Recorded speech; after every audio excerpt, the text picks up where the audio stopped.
Alright. OBS once again decided to reset my microphone for some reason. So that's cool. Anyway, hello everyone.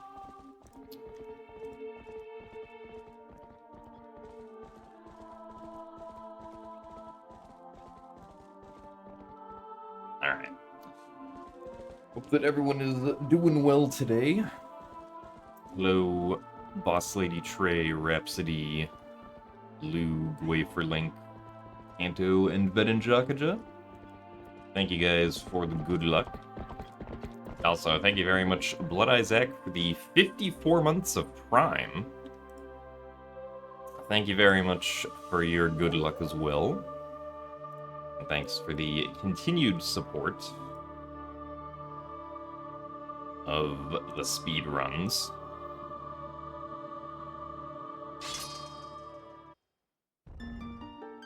Alright.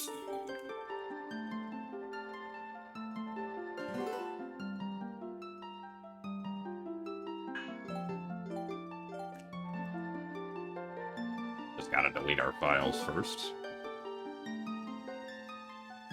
Also, thanks for the good luck, Kylie and Lucas. Audio offset again? Man, why does this keep happening?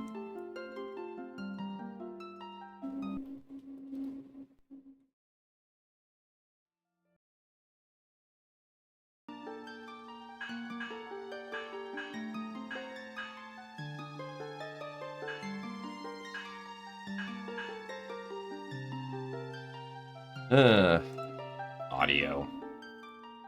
It would be nice if the audio that OBS captures was the same one that I'm hearing, but I guess the offset is happening in OBS itself. Because I'm like listening directly to the capture card, basically.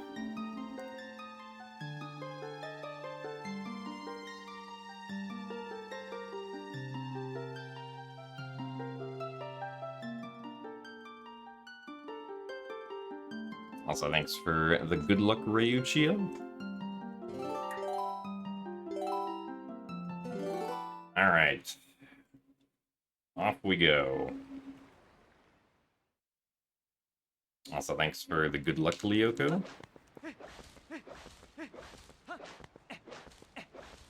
We're certainly gonna need it.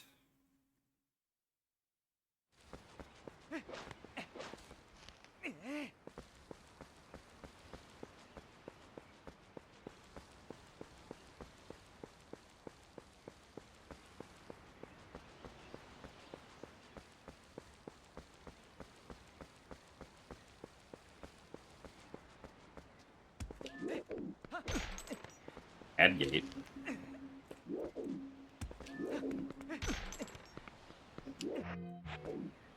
That was way too late.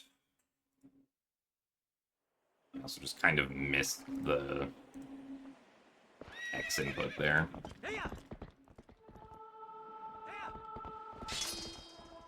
Also, thanks for the good luck as well, Max.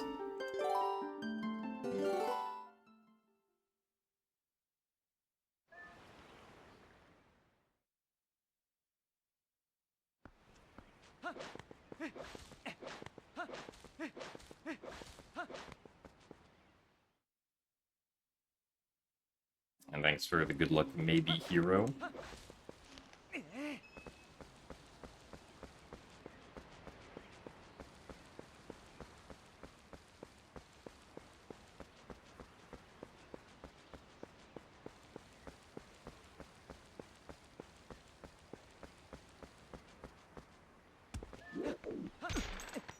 Bad gate. Made through.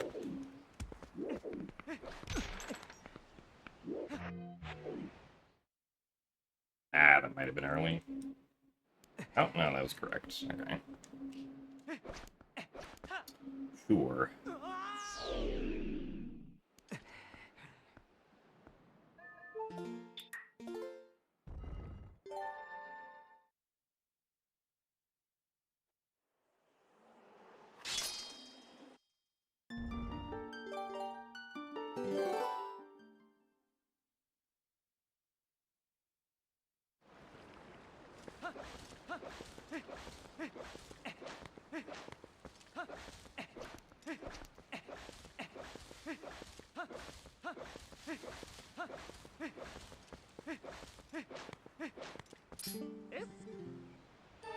So thanks for the good luck as well, Jovial. And thanks for the good luck, Kabila Bob.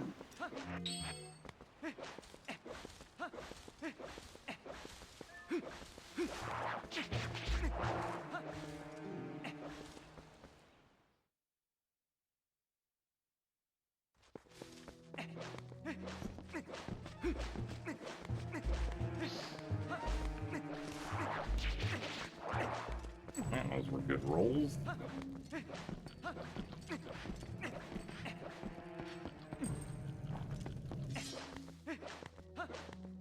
If we can keep the good rolls going.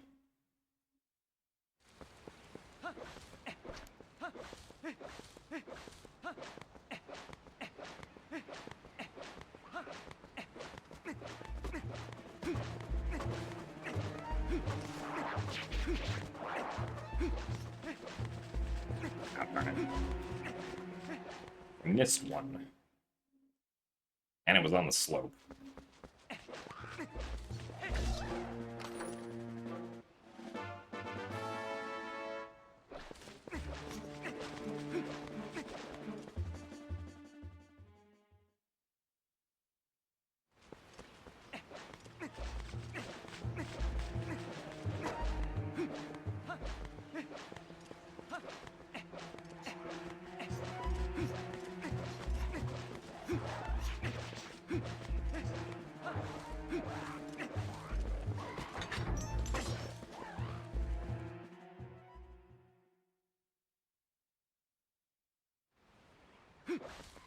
Hello, Broby the Cuber.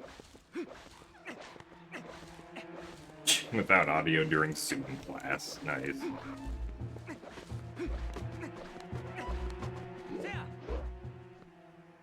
Well, even though you can't hear, I hope the Zoom class goes well.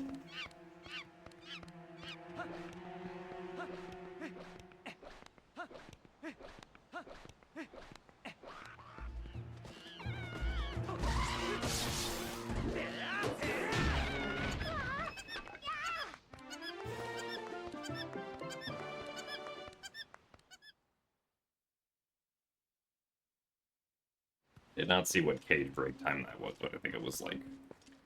That's... Which is about what we expect for second tri-gate flip. And relatively decent rolling.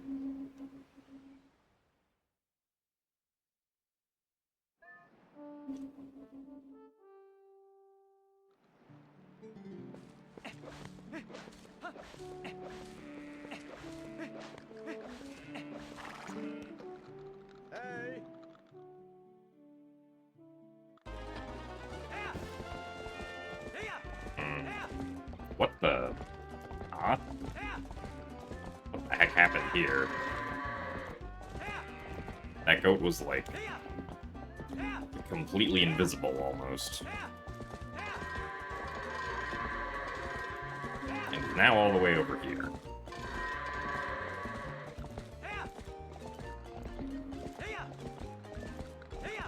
Yeah, that's unfortunate.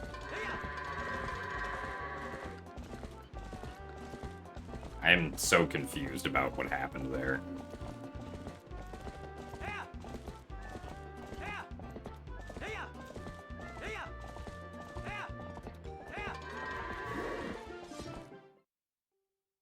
Oh yeah, we had quite a few Howards there, unfortunately.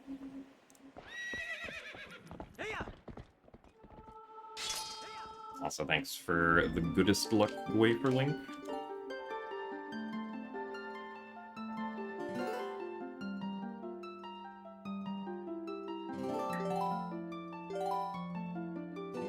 Yeah, whenever one of those first three has, like, or is, like, not particularly sensitive to Link and Epona, it,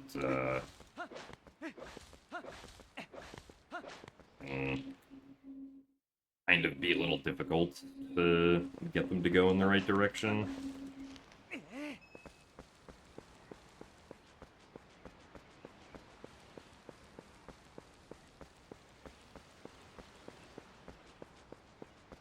The goat locations are always the same, yeah.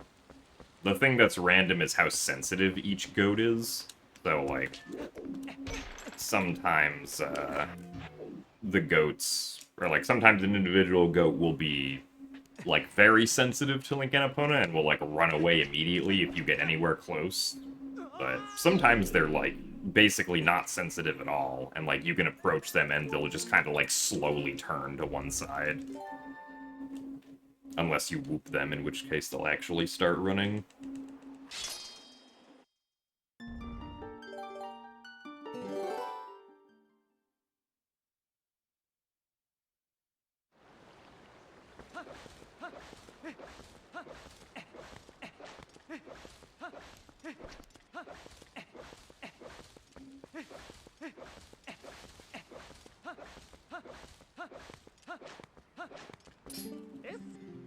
Also, thanks for the good luck Radiant Snowfall.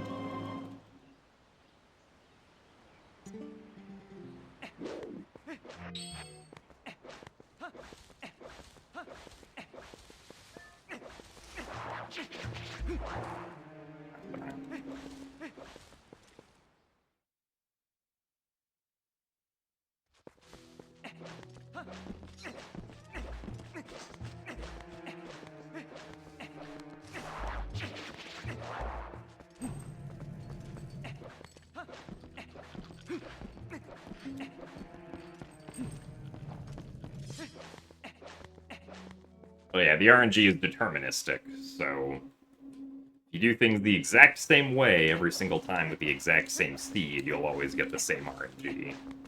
Or the exact same starting seed, I should say.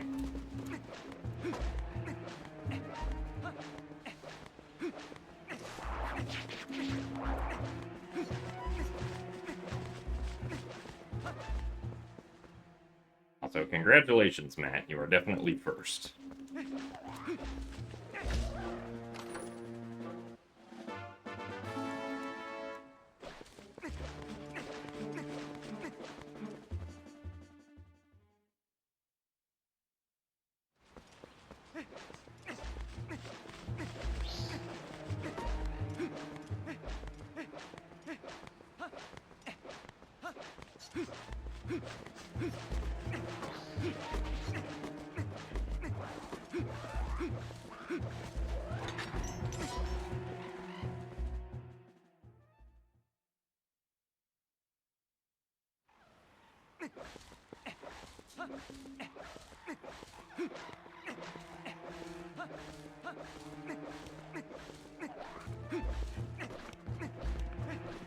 In every video game ever, or just some games? Pretty much all older games will have some kind of deterministic RNG, I'm pretty sure. Newer games, I'm not really sure about. Like, if every RNG call in newer games is, like, determined by what time it is, right, then obviously that's not going to be the same, but if the RNG is implemented, like it is in these games where, like, it's essentially a sequence that's the same every time, but you start in a random part of the sequence depending on what your starting seed is, then it's deterministic, depending on what the starting seed is.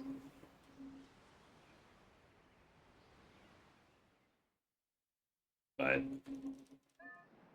I don't know if that's still being used in newer games or not.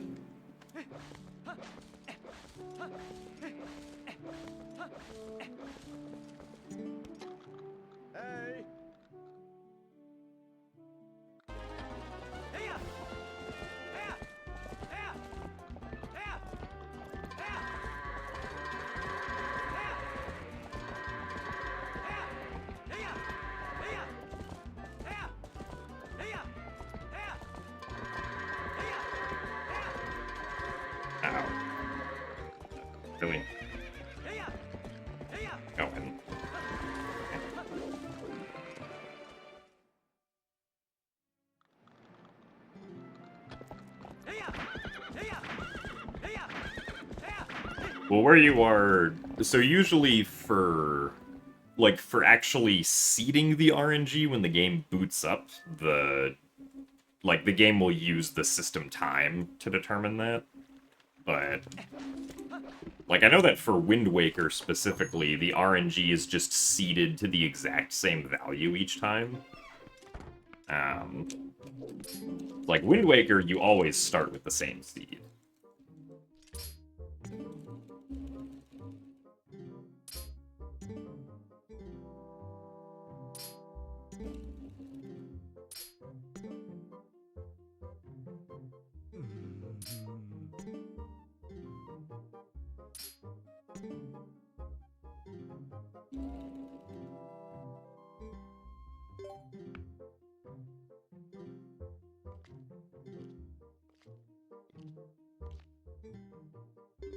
Do I like Reese's? I mean, yeah, generally peanut butter and chocolate are good together, I think. Though...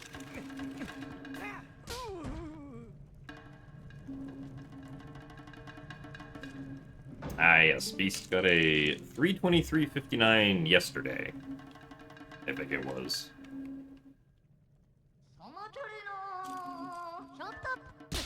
One slap. Two slap. And unfortunate.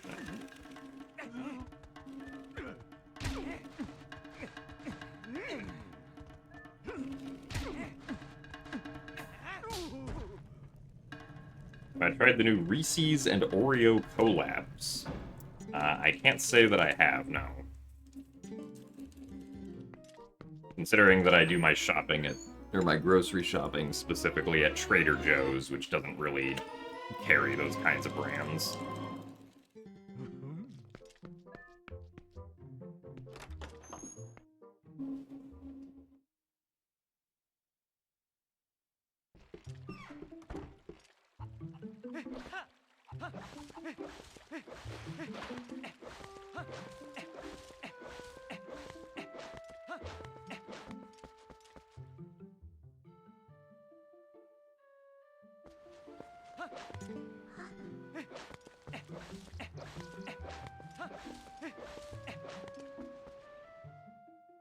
Also, thanks for the good luck, Piantissimo.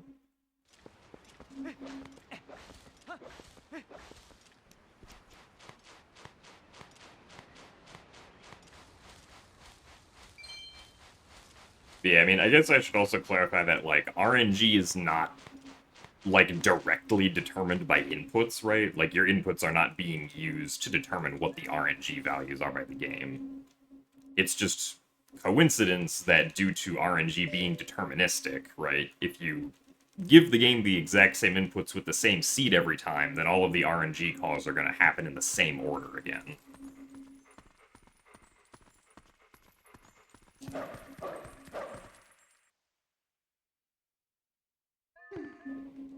You know, then every enemy or, you know, thing that requires an RNG call is all gonna call the RNG in the same order again.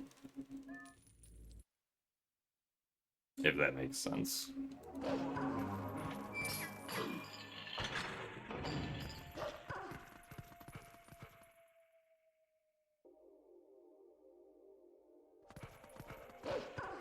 Well, the seed is usually determined by getting the system time when, like, at least in, you know, the case of most games on a console, like, the system time when the game boots up.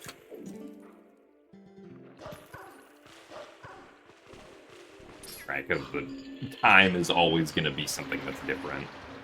That's why, like, for, at least I'm pretty sure for, like some Pokemon games, part of the strategy for setting up the run is to set the system to a specific time so that you can start the Pokemon game at a specific time to get a specific RNG seed. Oh, come on. I'd like to grab onto the chain. Twilight Princess I don't know about specifically, but I would assume it's system time. The only one that I know about, like, very specifically is Wind Waker. because it was discovered that Wind Waker does actually not use system time. Wind Waker actually just manually or hard codes the RNG seed to be, I think, like the number 100. Every time that the game is booted up. Which, like, was useful knowledge for the Sploosh Kaboom tool. Also, thanks for the good luck blues.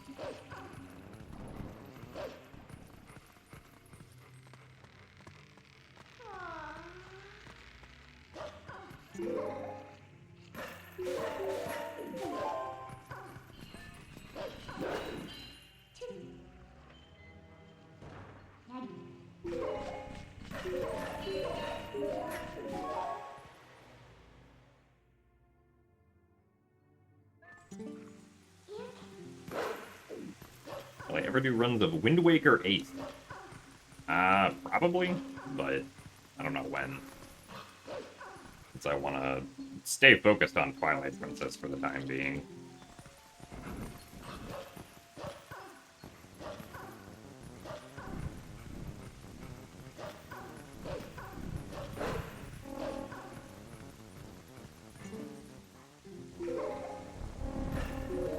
Of my day so far? I spent a lot of the time before stream just practicing Twilight Princess, so hopefully that pays off.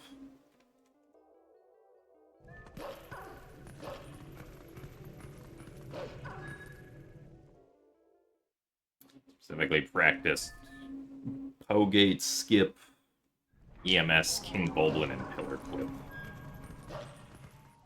Did I sleep good? I mean, I definitely didn't get enough sleep, unfortunately.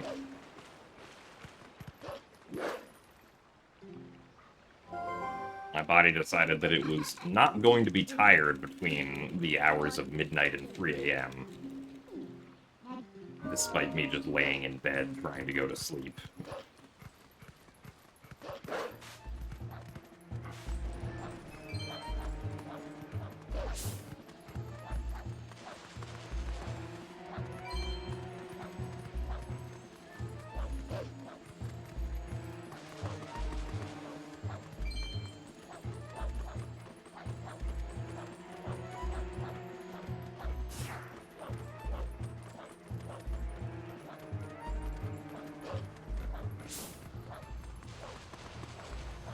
Also, thanks for the good luck light arrow.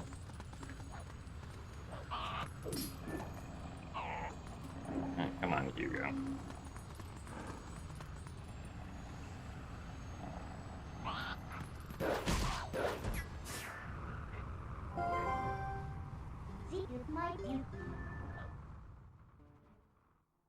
Your baby decided to be up between 3 and 5 a.m. Yeah, I hear that babies do that sometimes.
So thanks for the good luck link ones.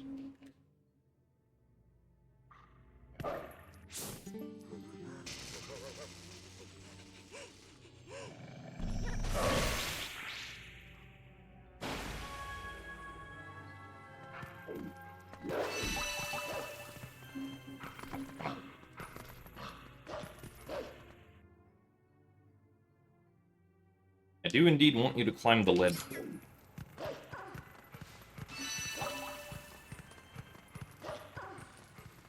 So, hello, Joshy.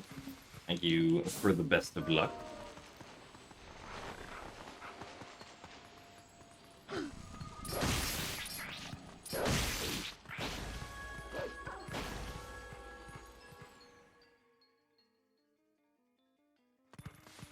Hope that you are doing well today.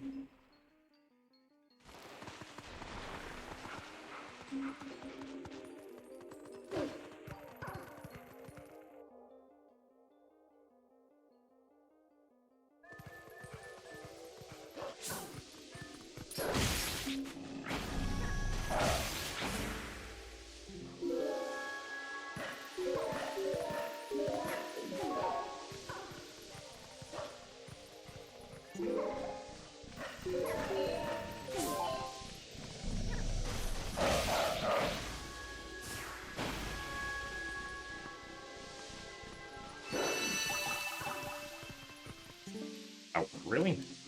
Dang. Early on that.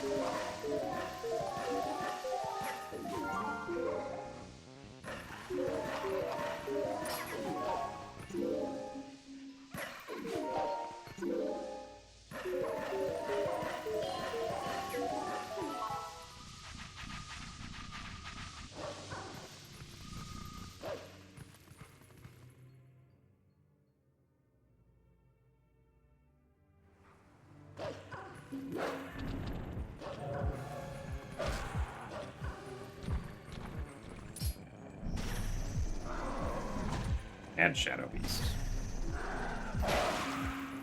Add me for not going around the Shadow Beast.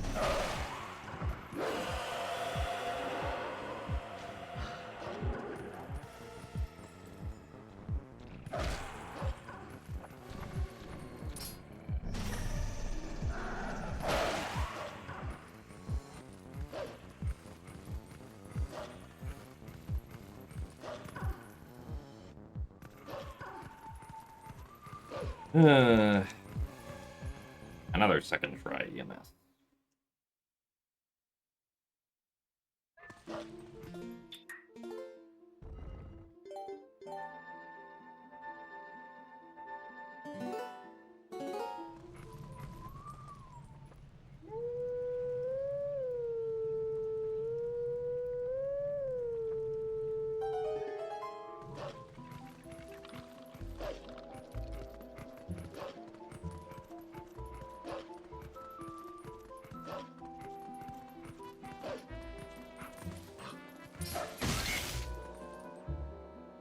Means we're basically not saving time here.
rupees. I don't know where all those rupees came from, but sure.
Yeah, so only saving about 4 seconds.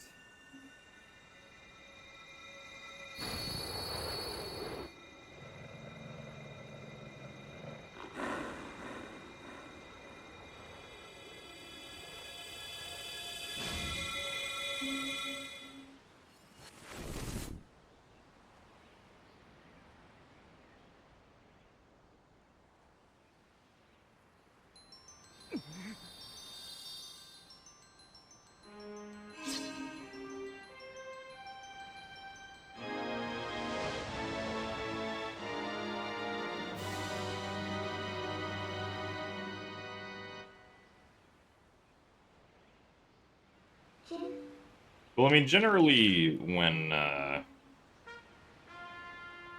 guess, like, how I think about how well the run is doing or going, I usually think about how my segments have gone compared to, like, what my best individual segments are. Right, so, like, even though I didn't lose time compared to my PB, right, I still lost, like, 25 seconds over what my best has gotten here. So, that's not great. And most of that is because we got, or like we failed EMS once, because I didn't move around the Shadow Beast enough before releasing B.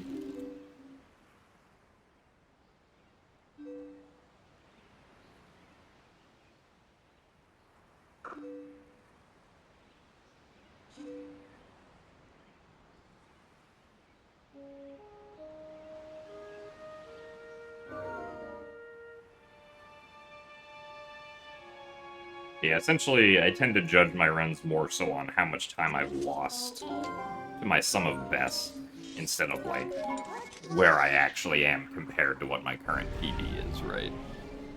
Because, like, at this point in the run, we've lost 52 seconds to my sum of best, which is kind of meh. Because almost about half of that was just from missing EMS once. But unfortunately, losing about 2 seconds to my sum of best per 1 minute of gameplay seems to be, like, where I usually am. At least with regards to Twilight Princess, so...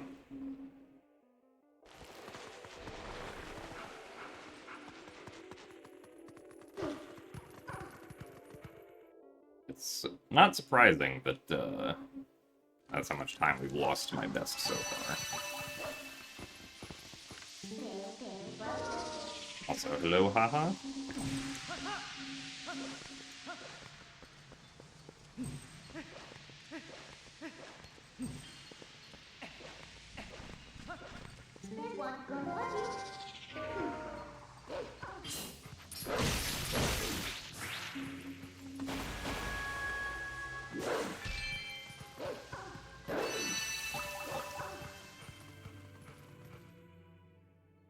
Temple of Time, the only reason to beat Fair and Twilight? I don't think so. I mean, like... I think as long as you beat Snow Peak, you could access Temple of Time, even if Fair and Twilight was not completed. Although, I think the reasons we beat Fair and Twilight in this route are because then we can get the Golden Wolf before entering Forest Temple, so we don't have to go howl at a Howling Stone anywhere for a Golden Wolf. It also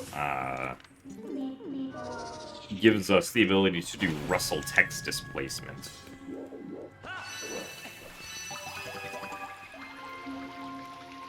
After we beat Snow Peak, which we would not be able to do if the Twilight wasn't beaten. And it conveniently sets us up for a file that we can do Bites to Kakariko here with, right after we beat Fair and Twilight.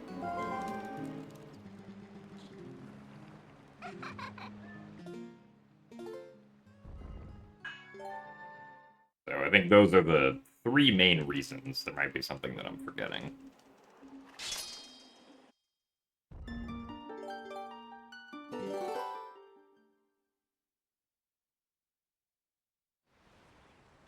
I'm pretty sure it is possible to do all dungeons without Fair and Twilight, yeah. It just wouldn't be faster to skip Fair and Twilight. Or to skip completing Fair and Twilight.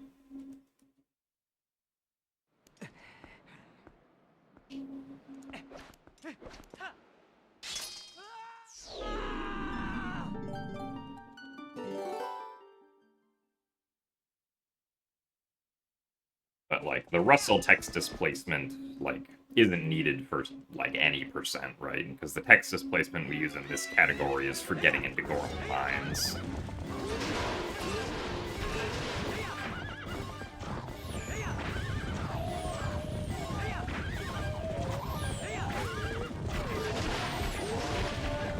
Nice. Why are we so far ahead of them? Wow, that was weird.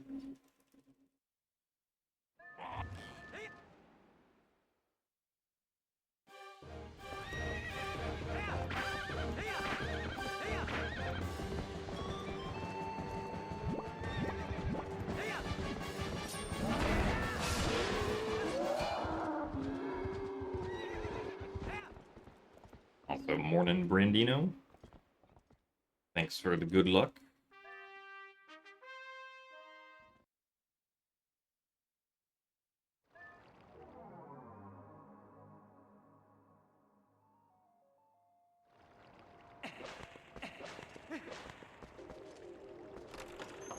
Is spin attack, like, really powerful in this game?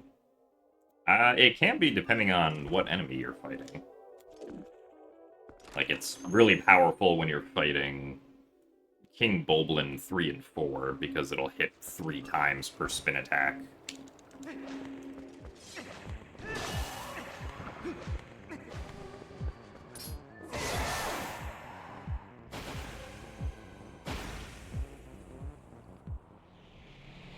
But for most enemies, it just does, like, double the attack power of a regular slash.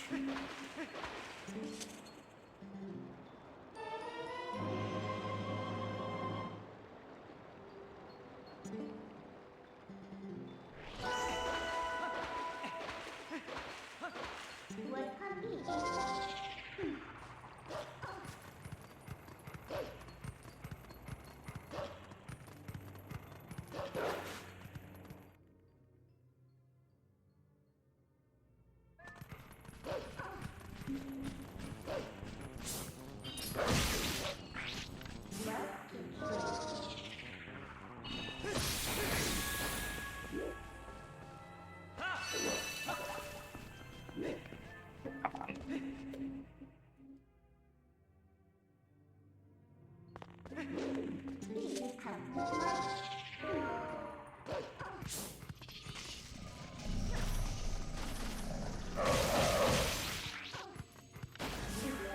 Any percent doesn't do... Oh, so there is actually an any percent route that does bite to get to Kakariko, but it is slower.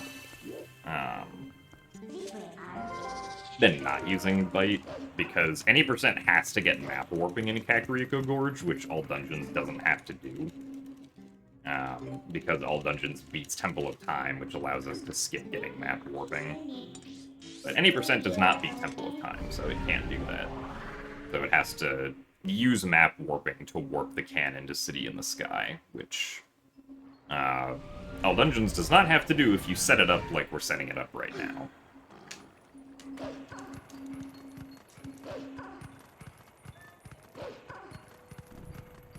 But I believe the bite route to get to Kakariko for any percent is like 40 seconds slower or something like that.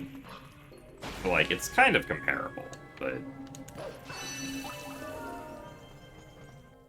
it is slower.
Yeah, that would also, I don't actually know,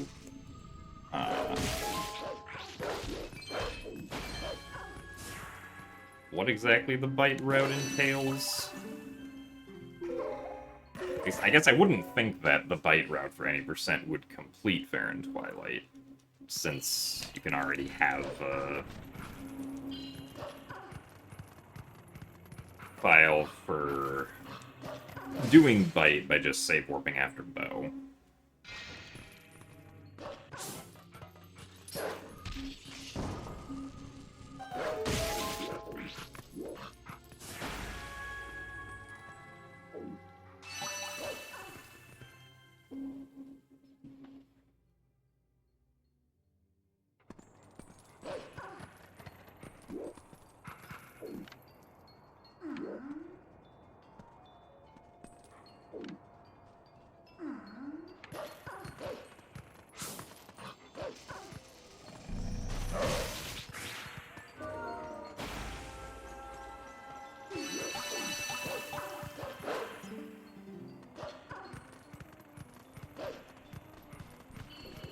I'll say yes, Gigablo, that's correct.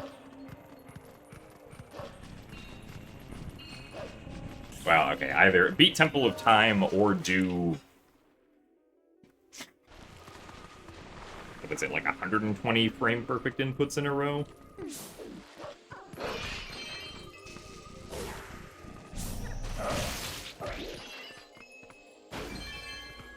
Because in theory you can do, it's not in theory, like, in fact, you can skip map warping if you do universal map delay for, like, 4 seconds. Delay the map coming up until you get to the cannon, but, good luck doing that.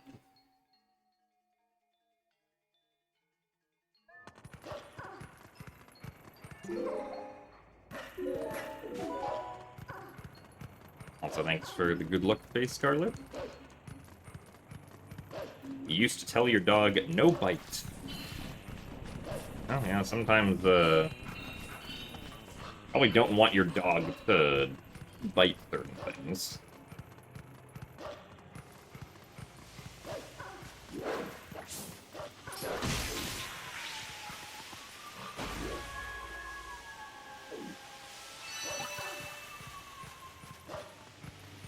Yeah, it's unfortunate that there's no way to make the universal map delay only, like, 2 inputs, right? Like it is for map glitch to get to Snow Peak.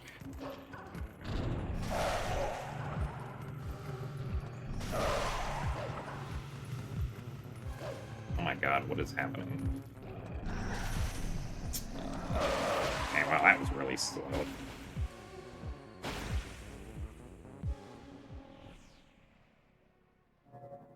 Shadow Beasts were in, like, the worst possible positions. I don't know if we're even making this cycle now. Oh, okay, we still made it. It's the dash cancel now.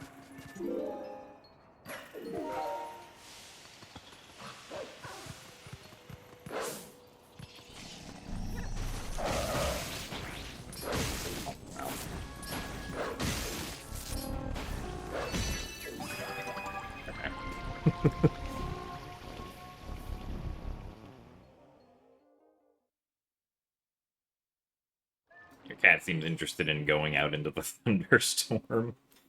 Yeah, I probably don't want your cat doing that either.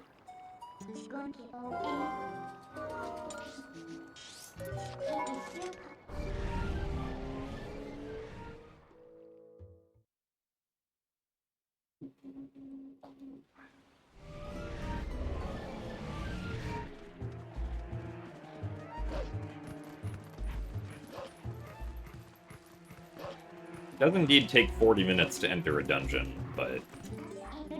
I mean, we do front-load the Twilights, so that kind of makes sense.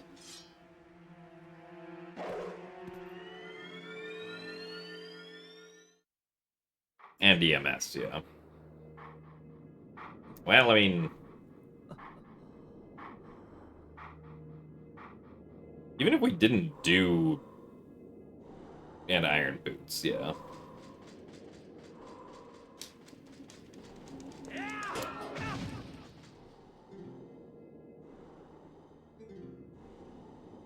But I mean, even if we didn't do EMS, I don't think that would save a whole lot of time. Since then we'd have to run through, like, the mist area and stuff afterwards anyway.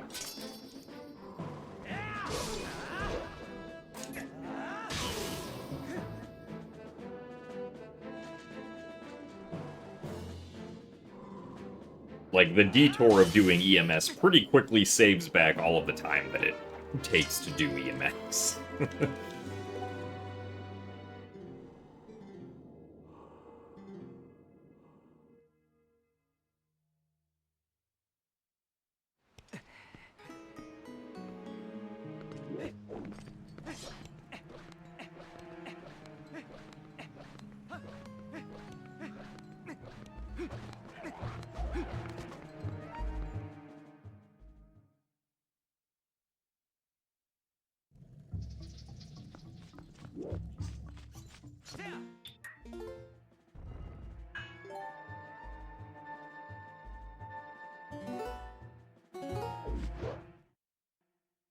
Also, thank you very much, Octopus Garden, for the 15 bits. And for the best wishes and the good luck. Nice bonk.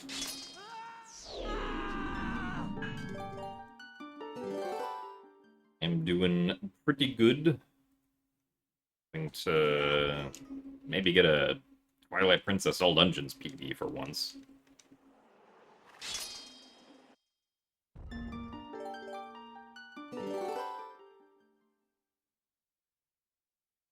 They're going on a steam train tomorrow. Nice.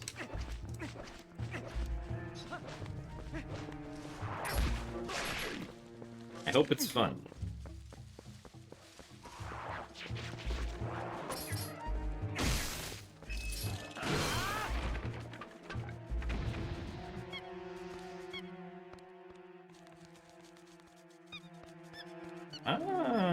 We might be able to do this. Go for it. Alright. Neat.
One, two. Okay. RNG from Oop.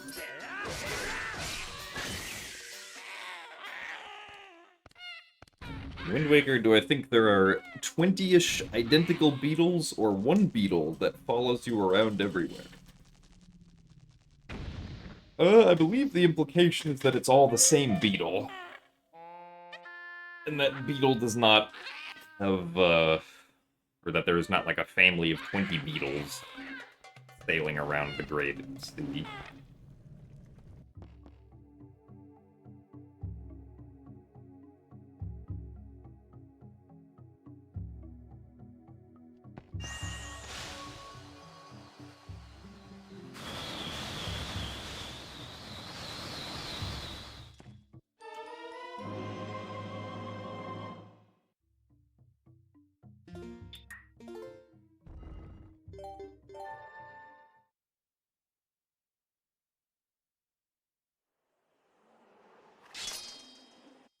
I'm pretty sure Beetle's Shop is just one map, yeah. Just with, like, different states depending on where you enter it from.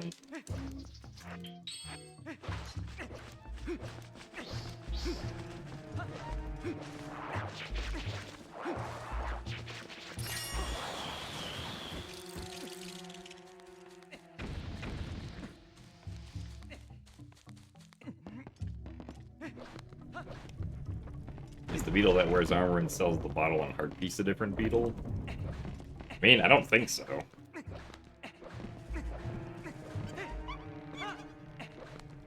Like, I think the joke is supposed to be that that is still just Beetle.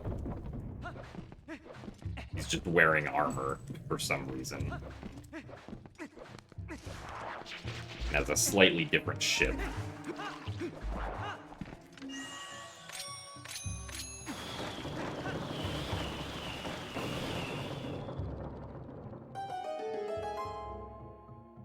Beetle is in Breath of the Wild. I do also remember buying up his entire stock of arrows.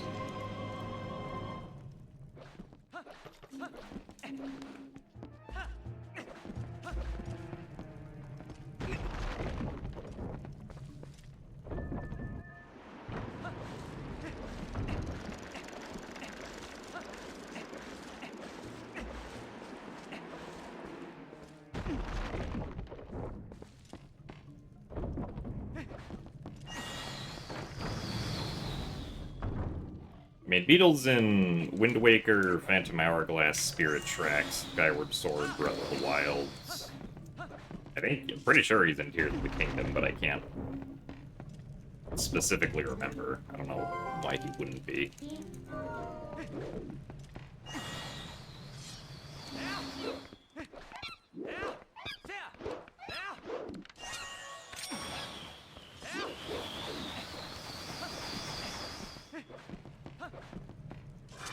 Built in the intro cutscene. Oh, right. I must have missed that.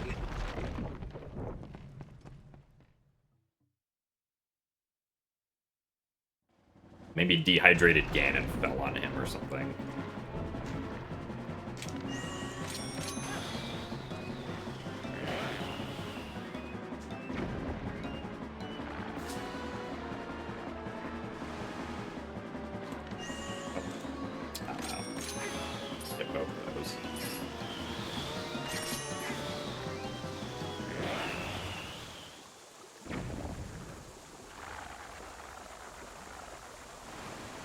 Ah, yes, he is in Twilight Princess, just no one has found him yet.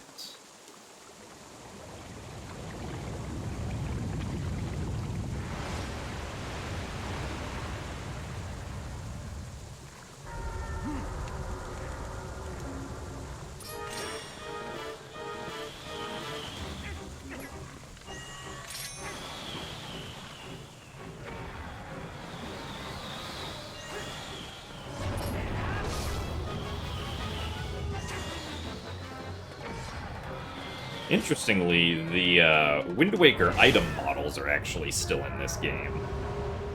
They're just unused, and I guess they just never took them out for some reason. But, like, if you look in the game files, you will find, like, the Wind Waker Bombs model, the Wind Waker Boomerang model, the Wind Waker Hookshot model, and stuff like that.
Oh, well, yeah, like, when... Like, usually development of whatever the next Zelda game is uses the previous Zelda game as a base to start with. Actually, I don't know if that's how it works for, like, whatever the next Zelda game will be, but that's definitely how it worked for Ocarina of Time, Majora's Mask, Wind Waker, Twilight Princess, and Skyward Sword.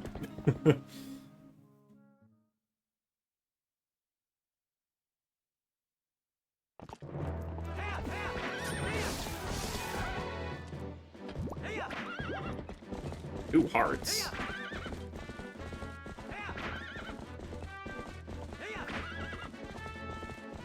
Also, thanks for the good luck ace.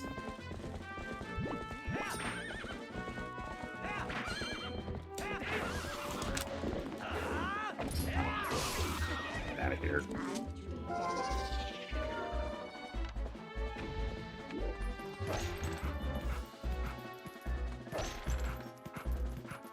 Come on, gate.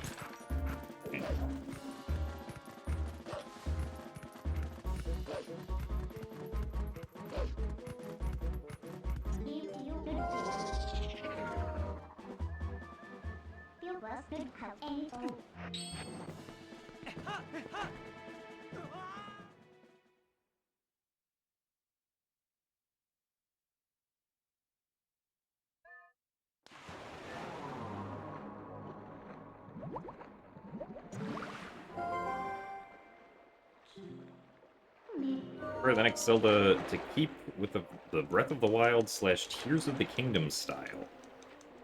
I mean, if you're talking about art style, I mean, I wouldn't really mind, but I would hope that they do something new with the art style, like they've generally done for most new 3D Zelda games.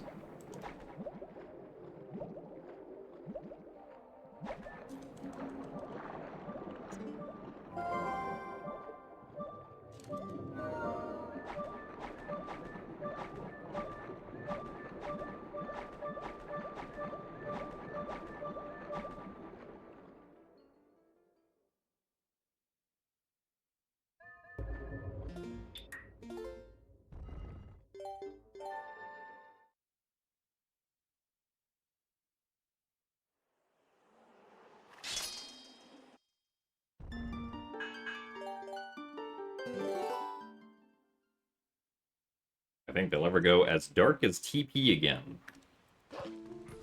I don't know, maybe.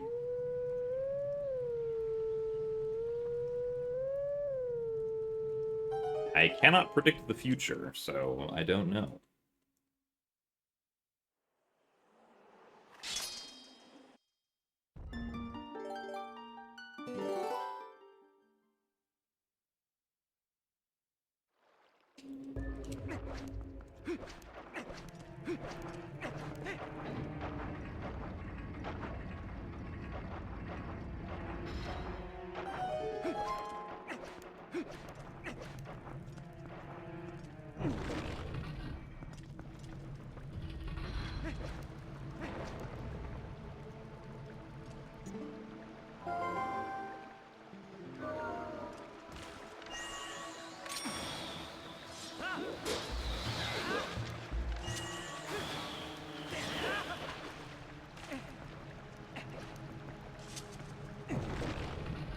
I think the ability to predict the future would be beneficial for speedrunning.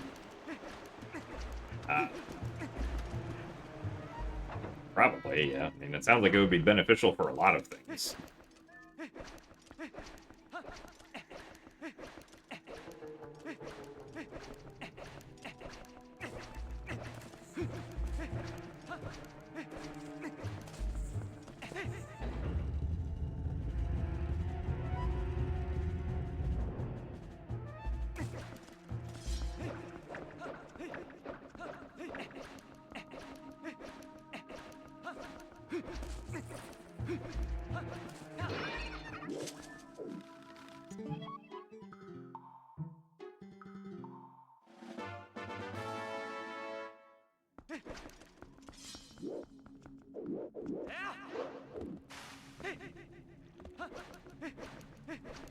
I don't know where that tech type went, but...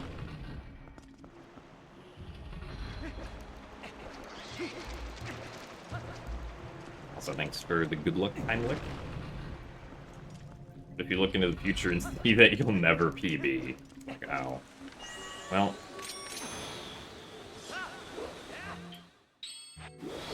That was the wrong equip. I definitely should have aimed the boomerang higher there.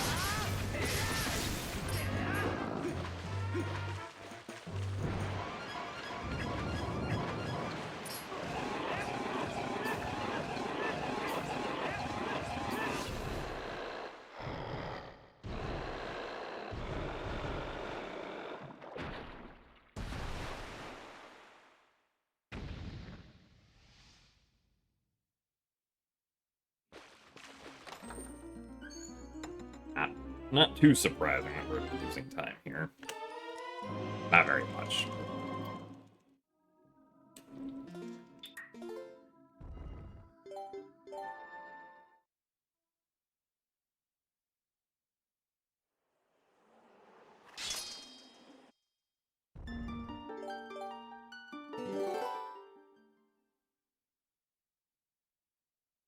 What if instead of being able to predict the future, you could predict the past?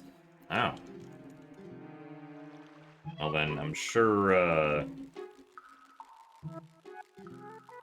scientists would love to know how the universe started if you could predict the past. Or I guess have confirmation how the universe started, since...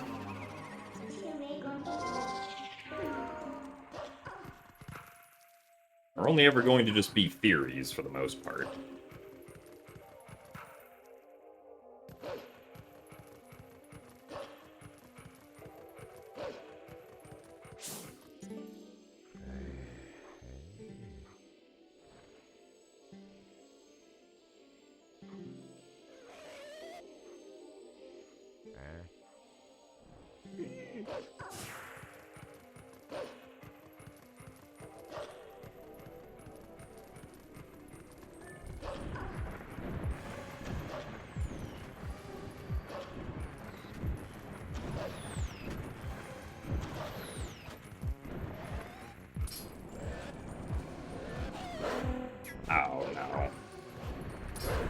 No, dude, really?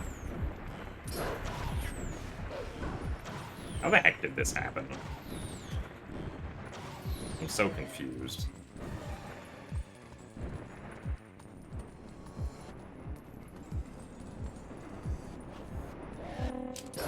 Ah, that's dinks.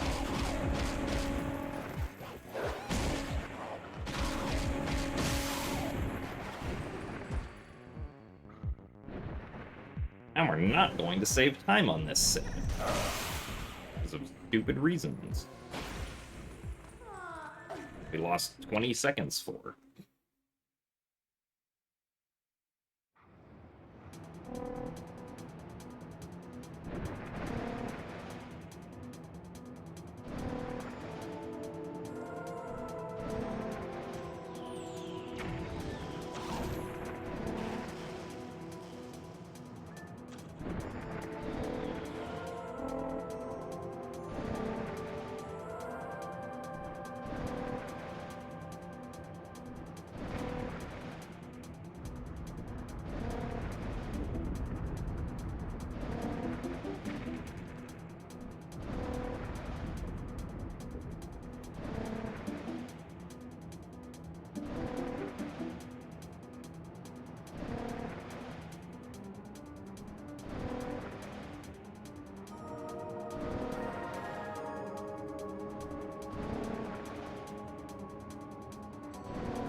What is your need page? Have you been using?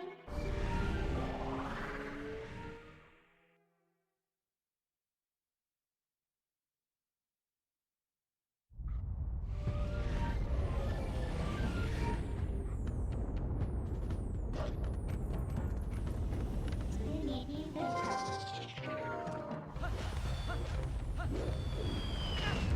Ow.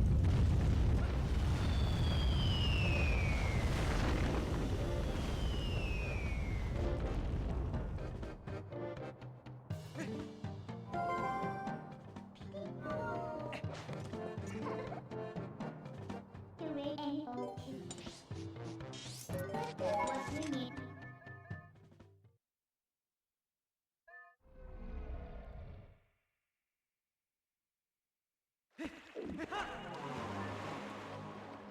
I don't know, we got both text skips at least, I suppose.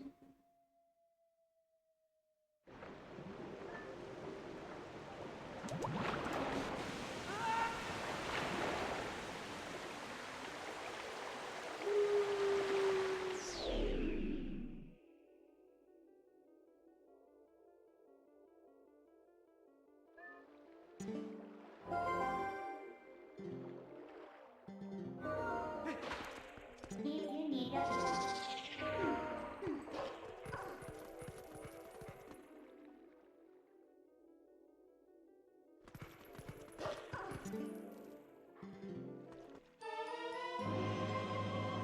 Oh, we saved 5 seconds. Could have saved much more.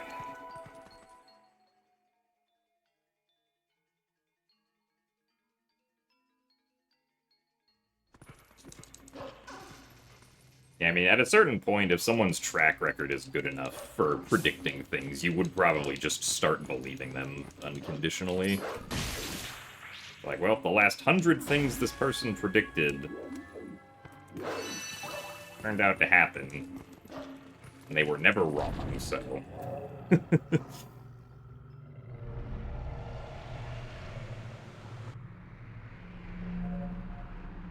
It's true, my prediction that I wouldn't save time was actually incorrect.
I mean, if the sun didn't rise tomorrow, I feel like we would have some pretty big problems and unprecedented times on our hands in the system, like the history of our solar system if the sun didn't rise.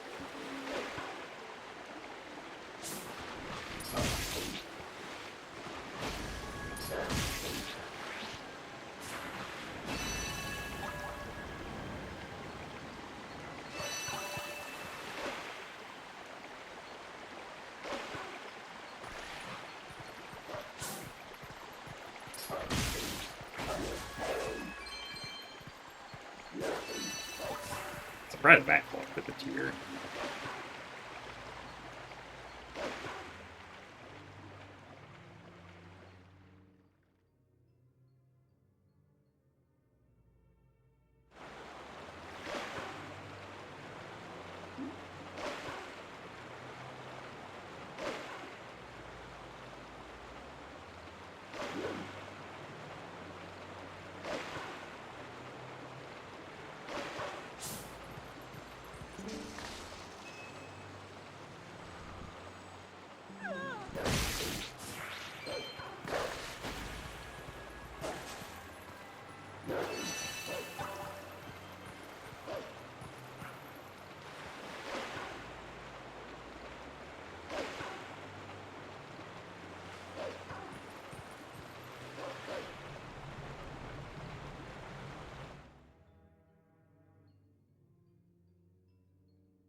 slightly slower because the bug landed in the water.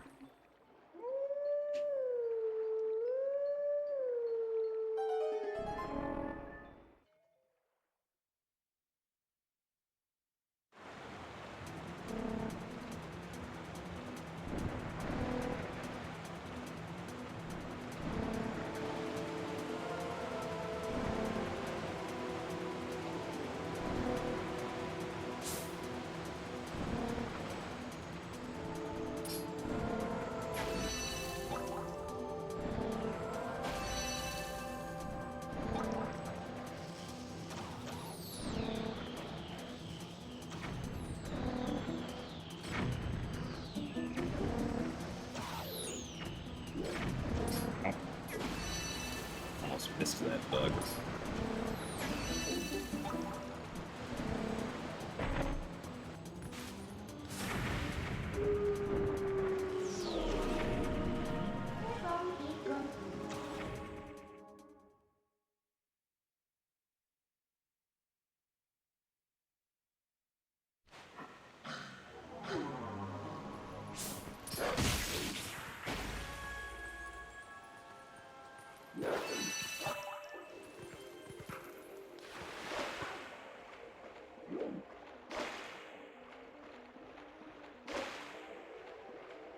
Getting those bugs tiers is pretty instant, yeah.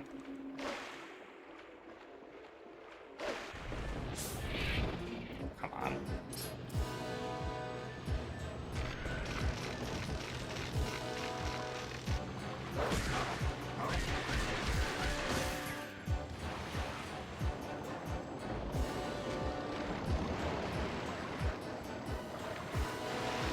Yeah, I don't think it's possible to, like, kill the bug and then not collect the tier in, Sora's River there.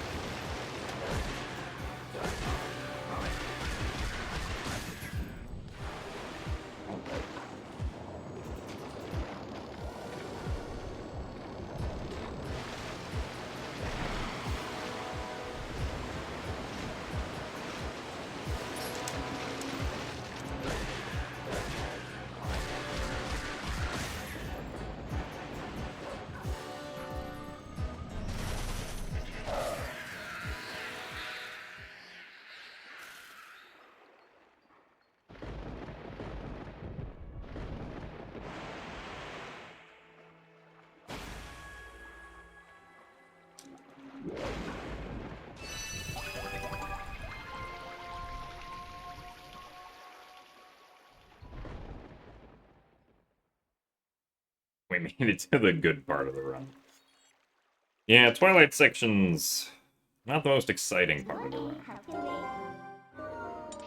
Now all the Twilight sections are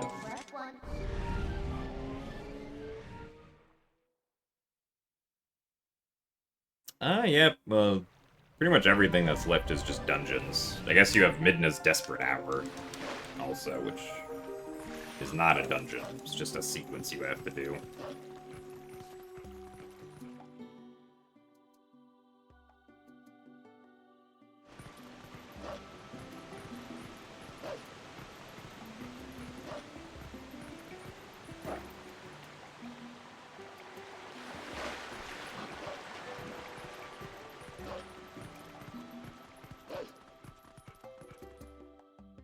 I actually did not watch the direct yesterday. I kind of just got the highlights afterwards. I wasn't awake when it happened.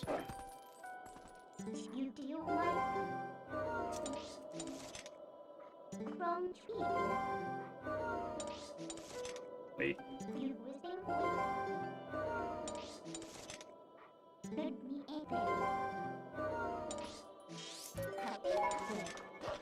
A fourth try, not great. Unfortunately.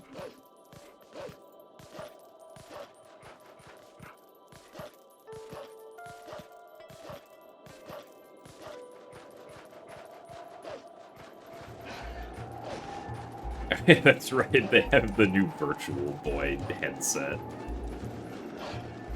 That's kind of funny. For $99.99.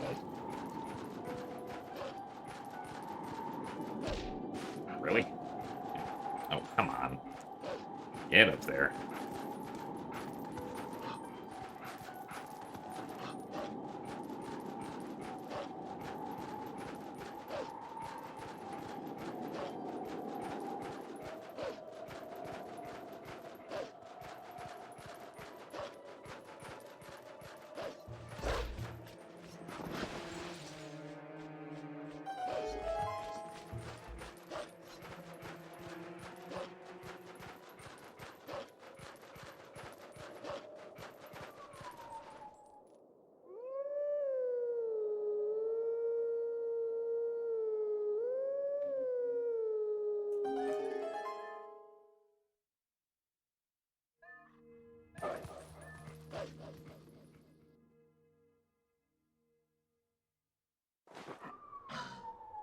Felt like they stretched 25 minutes of stuff to over an hour.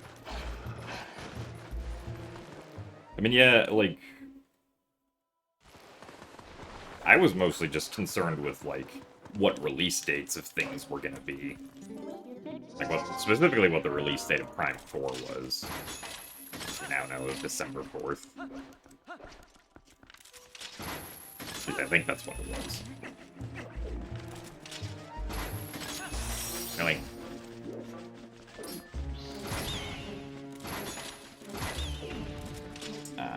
Cool. Love losing time to that.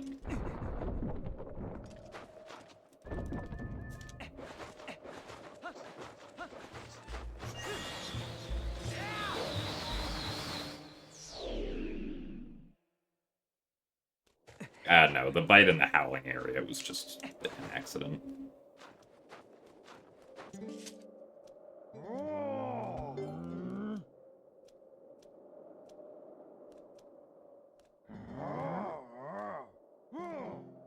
Unfortunately, we are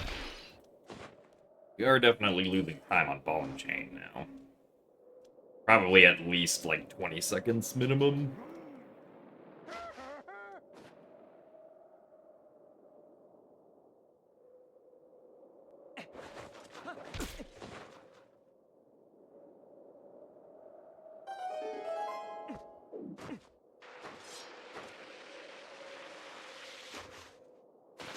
Even if the actual dungeon part of Snow Peak goes well.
Yeah, the only part that's, like, a little scary about the blind snowboarding is, like, the part over the fin section, because you have to make sure that you're going in the right direction in the right spot. Thankfully, you can kind of just look at the background mountains, which are still visible in the fog, to make sure you're going in the right direction.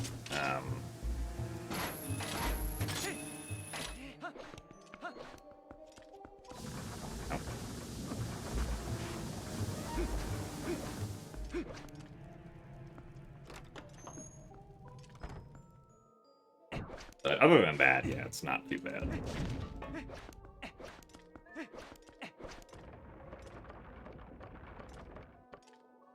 Really?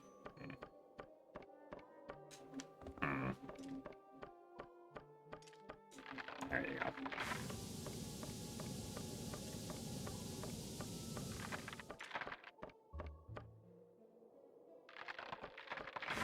Kind of surprised that first one didn't work. I thought the way the arm moved it was going to be correct.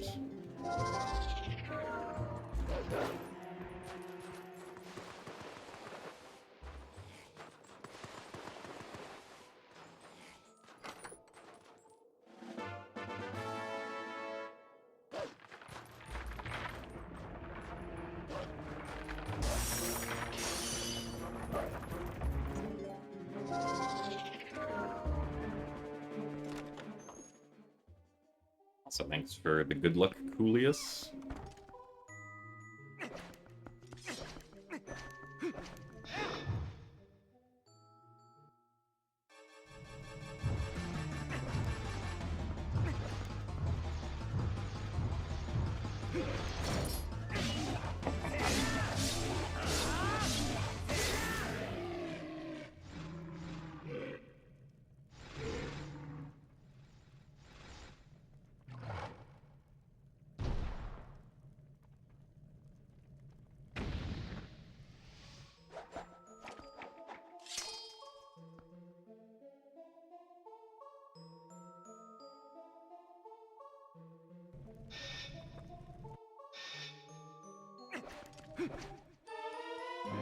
Unfortunate mistakes.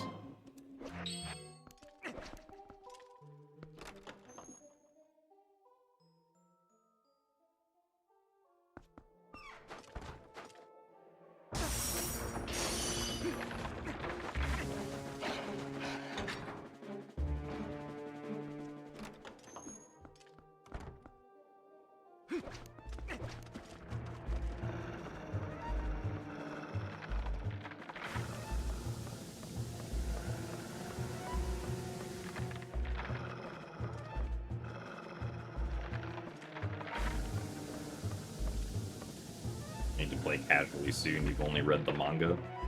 I've heard that the manga is good.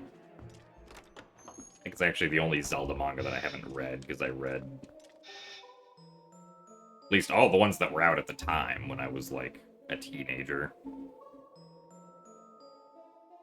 I don't know if there are any newer ones, aside from Twilight Princess, that I haven't read.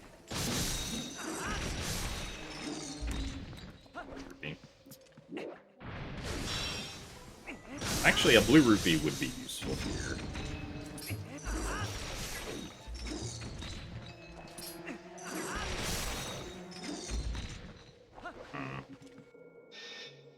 Maybe I should have gotten that blue rupee. Actually, I could just get the blue rupee in Arbiters. I guess it's not a huge deal, but...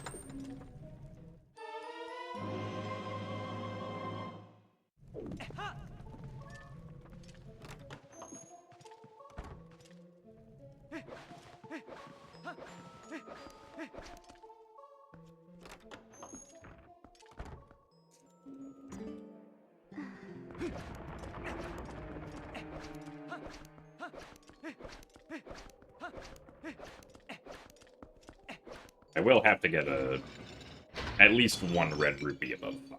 We're gonna have 75 rupees after selling the bombs.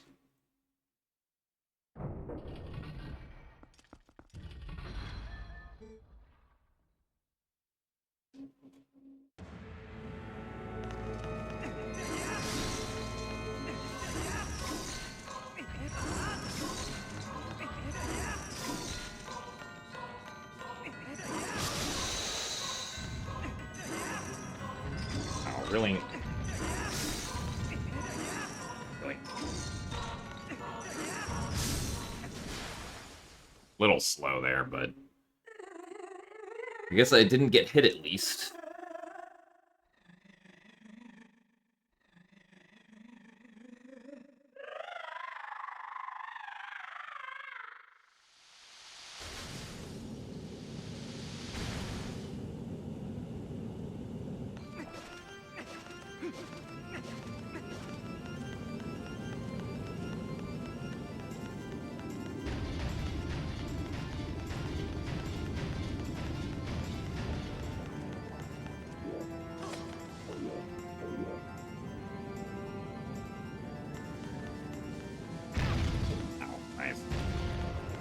Let's move around.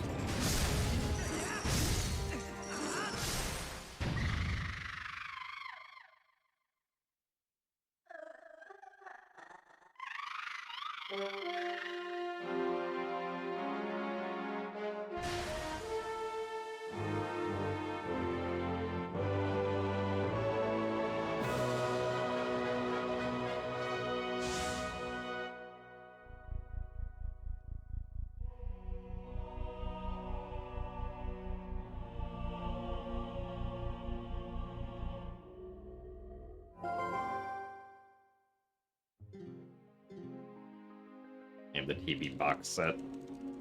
How many volumes of the Twilight Princess manga? Pretty sure the longest one of any of the ones that I read was just Ocarina of Time that had 2. There are 11. Oh, okay. Yeah, that's like... that's quite a lot more.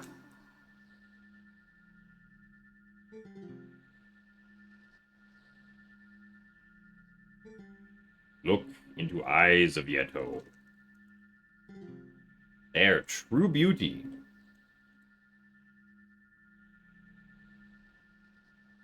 Who need mirror?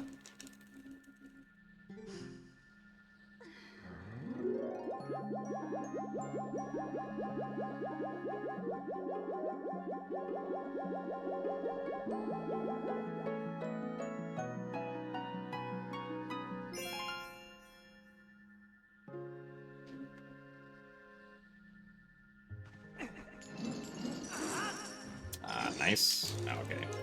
But...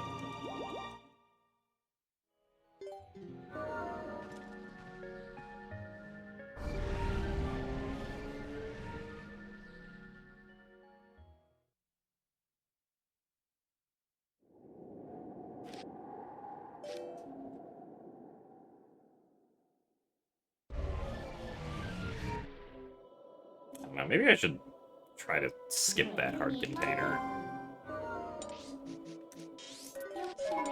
Like, I feel like it kind of makes more sense to get the Goron Mines heart container because it's closer. It takes less time to get. If I'm gonna get an extra heart container like this.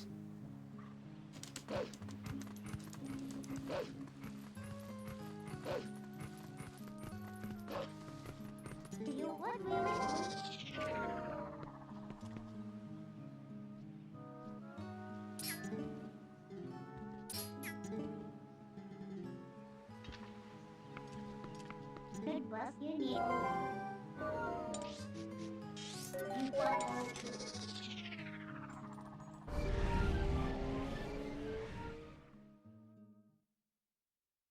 I mean, I don't need the extra second to, like, PB, but it's definitely much harder to quickly get the Snow Peak heart container than it is to quickly get the,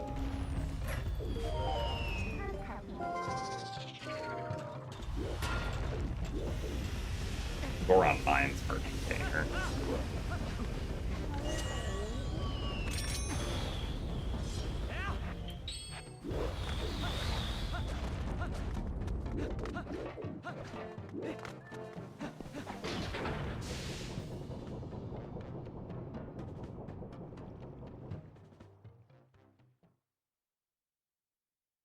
I guess it might also just depend on what my health is after that.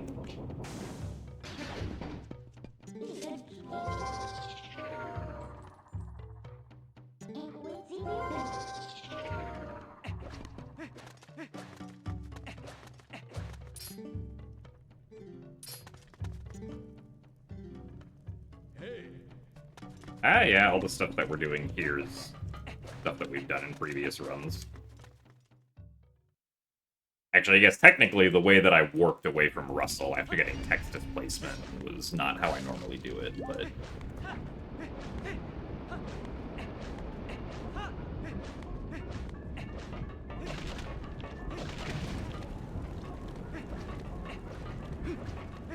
that's the only difference, like, this entire run so far compared to the strats that I was previously doing.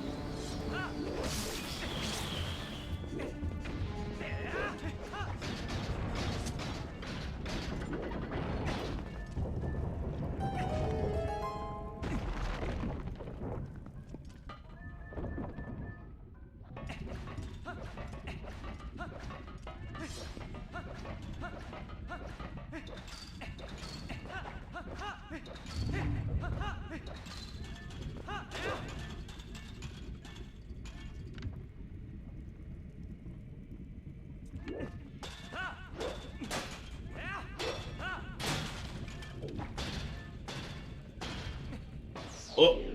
What? What did we do wrong? I'm confused.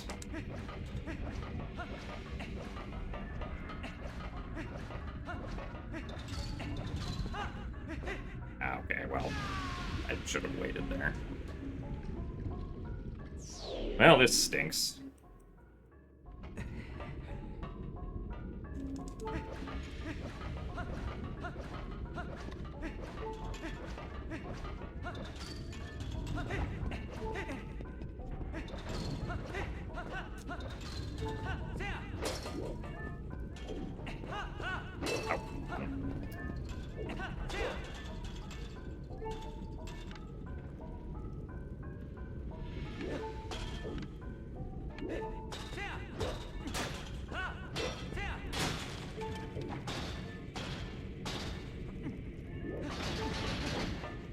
Yeah, didn't fail that time. Not sure what exactly happened, but sucks that cascaded into losing like a minute.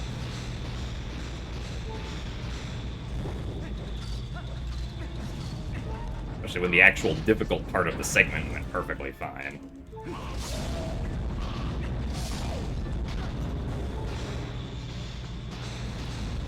Just doing the frame-perfect roll past the Goron.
Also,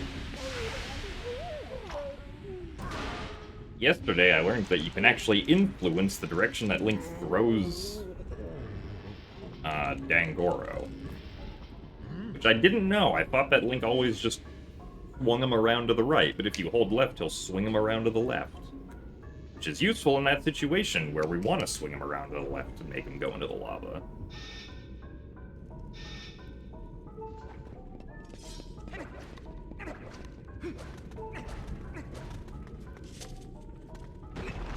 Jumping gaps faster than roll speed. No, jump speed is definitely not faster than roll speed. Unless you're like Wolf Link in some situations, but we're not Wolf Link right now, of course.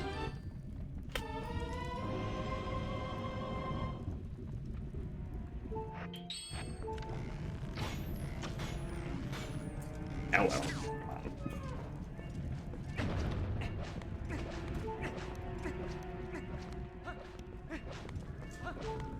Really?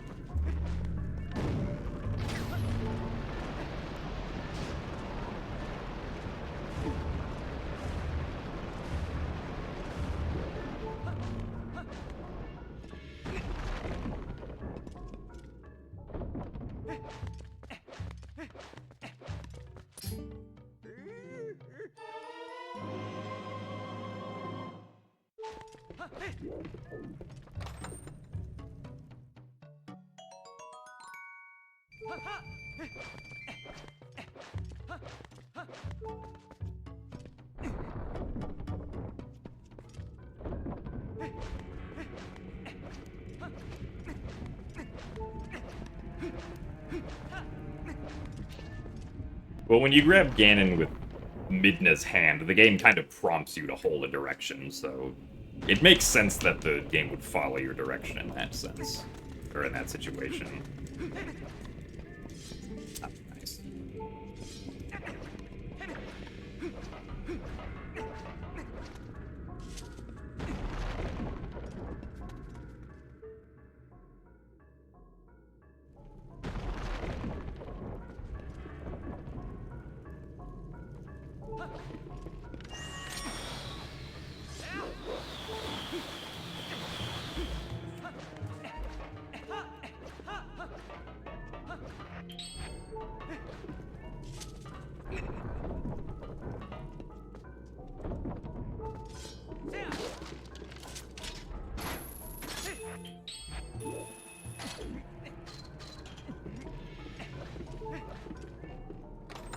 So thank you very much, E2Silly, for the Prime subscription. Nice.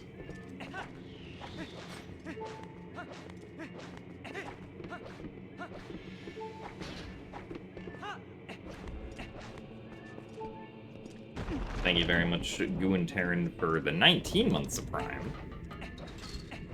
Thank you both for the continued support. That was gonna miss.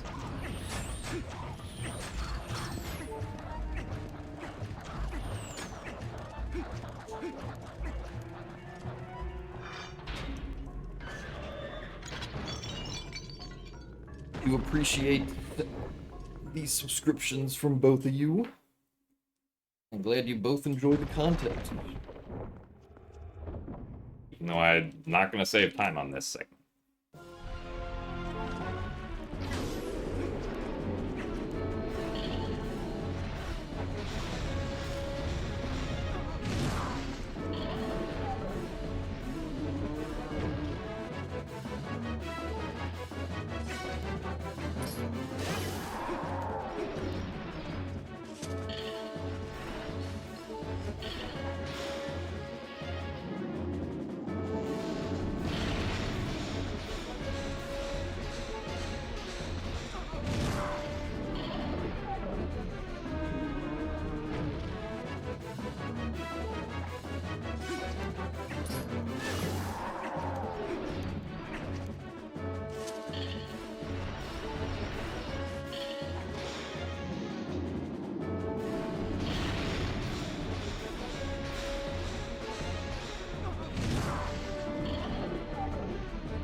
Pink. Pink. To make you wrong. Do you?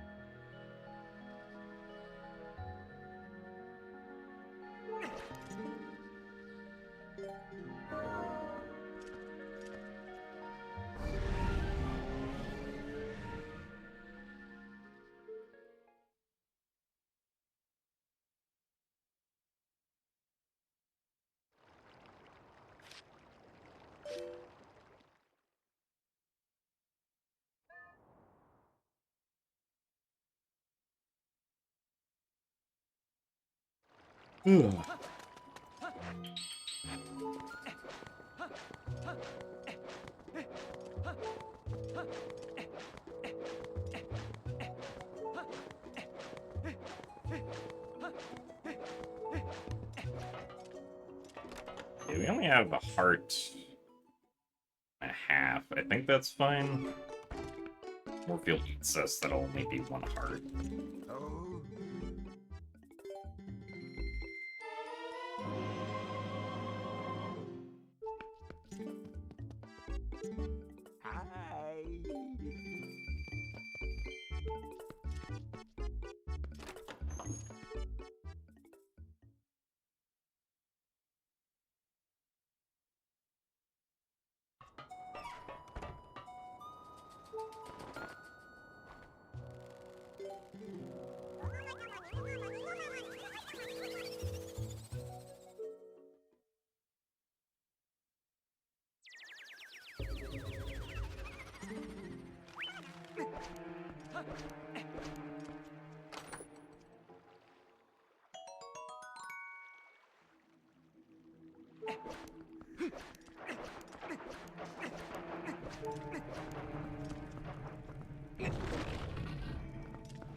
Yeah, in this situation, the Goron Mine's heart container would have been better, but...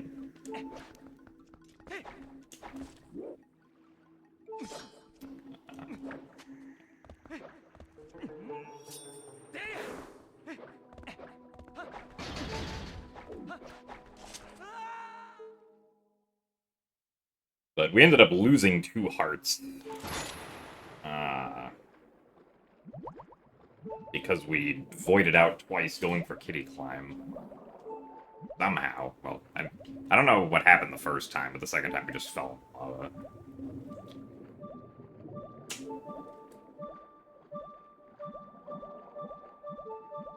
Also, thanks for the good luck, GDQ sec.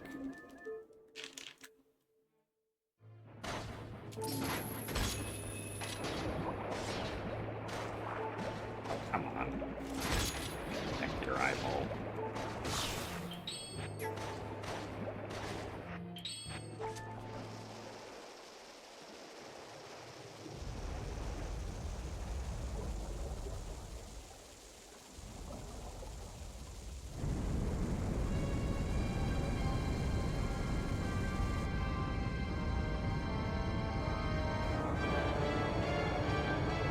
I mean, I think the void out might have meant that, like, I wasn't all the way in the corner when I did the slash, but who knows? Something was wrong.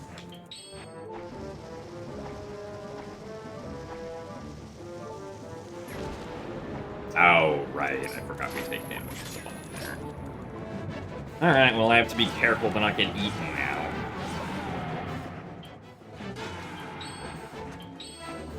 This might end up being a little bit awkward.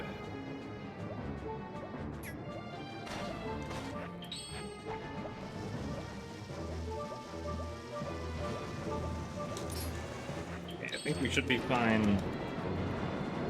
Where did that go? Up enough.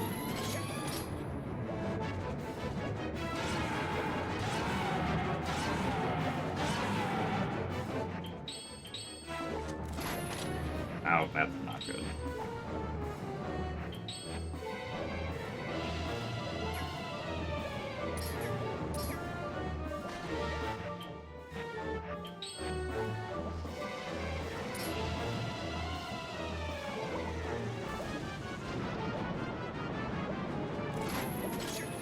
Alright, well, that kind of sucks, but at least we survived, I guess. Kind of got unlucky there with Morpheal, like, really going up while we did the second hit, and it didn't really give us a good angle to get the third hit, or to claw shot back on so we could actually get the third hit. So, kind of just unlucky Morpheal.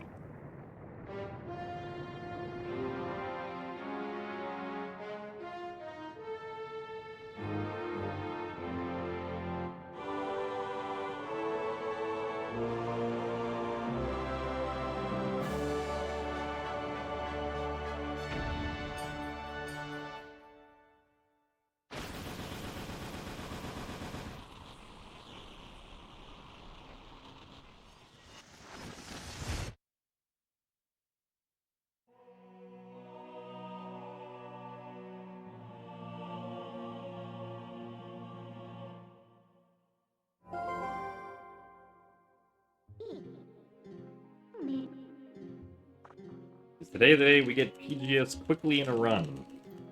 I don't know. We'll have to wait for like 12 minutes until we get there to find out. This certainly isn't the day that we get good Moorfield.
Also, good afternoon, Rome.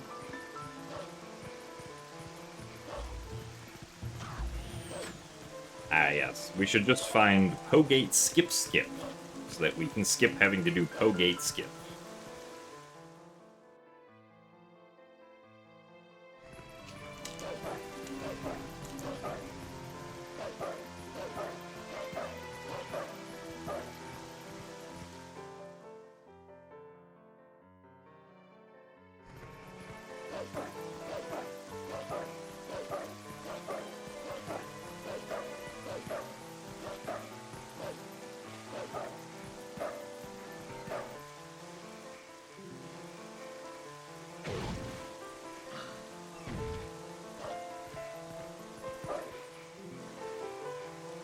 So much RNG involved with that, you have not yet seen a runner that saves a lot of time with it.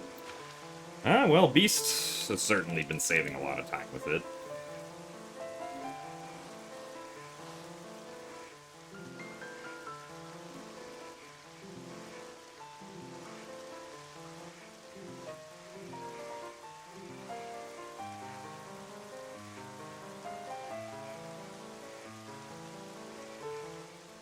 I mean, I've definitely had, like, times where the RNG has been good, but I ended up failing the trick for some other reason.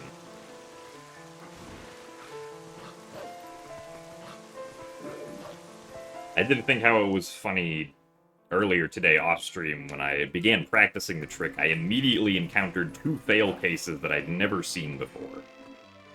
Was confused as to how they'd happened. Hopefully they don't happen in this run. I don't know what caused them.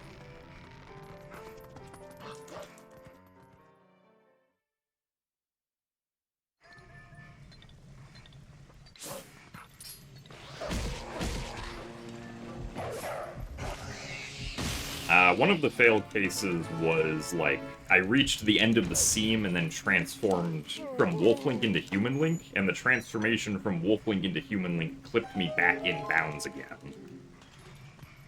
So I guess my angle must have been off, but I'd be surprised if my angle was off, but I made it to the end of the seam before something happened.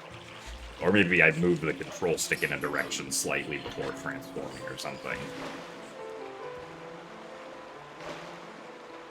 The second one was falling out of bounds while,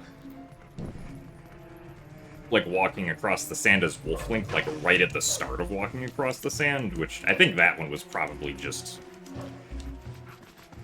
like, the camera not being completely centered behind Wolf Link before I started moving.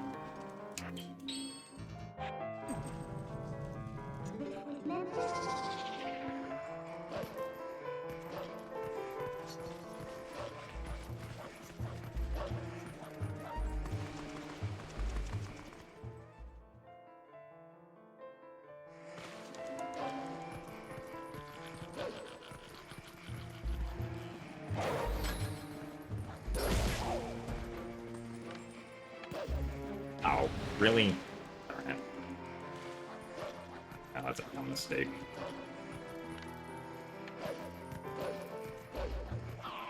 Ugh.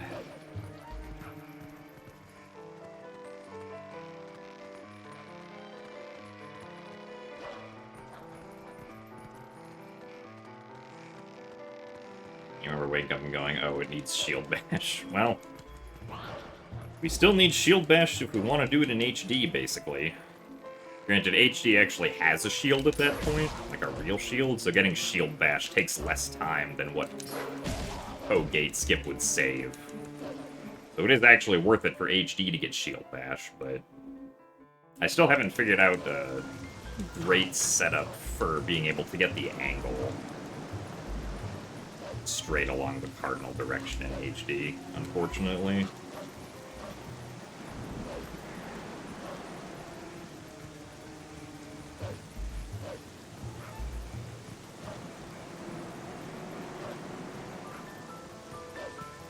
Back in Time does not give you a real shield.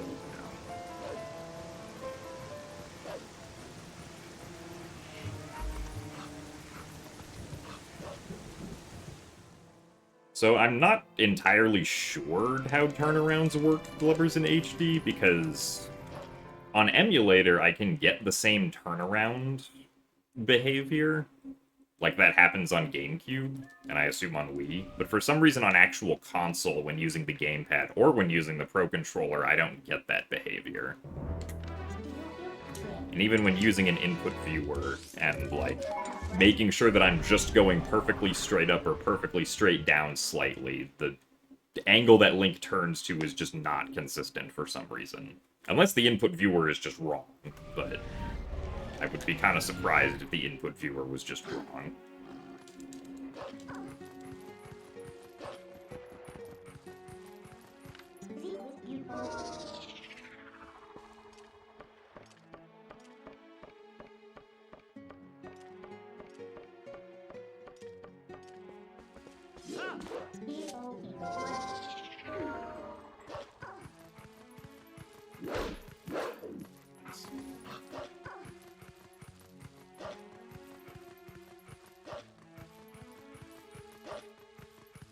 You need one fuel.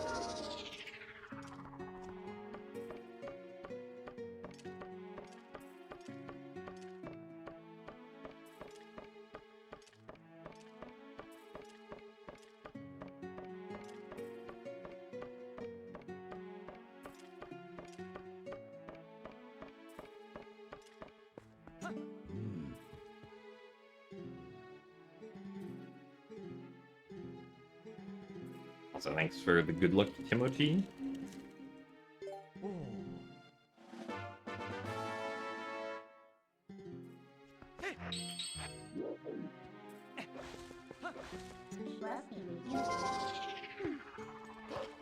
So thank you very much, Stamacha, for gifting Glubbers a tier 1 sub. Sure, he appreciates it.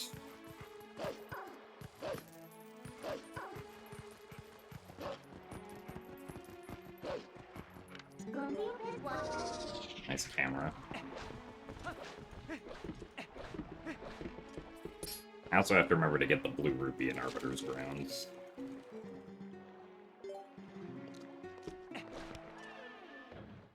And thanks for the good luck as well, no world records. What's my favorite split? Maybe Ball and Chain? I like doing Snow Peak. Even though I didn't do Snow Peak very well in this run. Still enjoy doing Snow Peak.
Ow, darn it.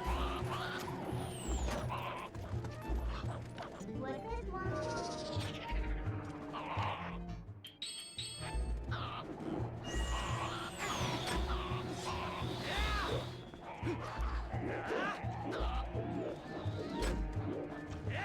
Get on the thing. There we go. No!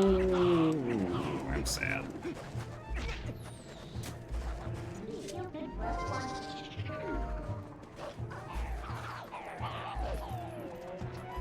Ow. It's gonna be me.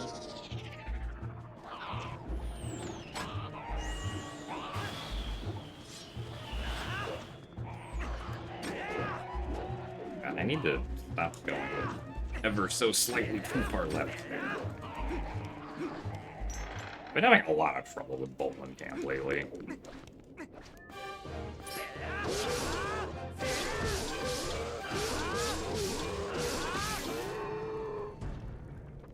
Yeah, this just kind of stinks. We're losing like 30 seconds.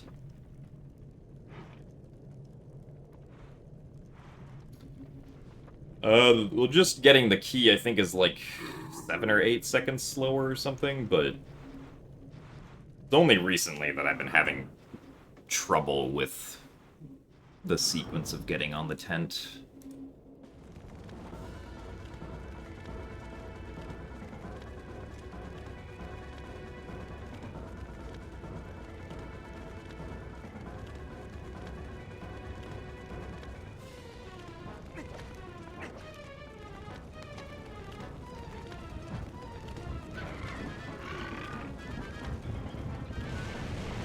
I guess we were also going to lose some time to falling down in the tower, or missing the first jump in the tower, so that was also part of the time loss.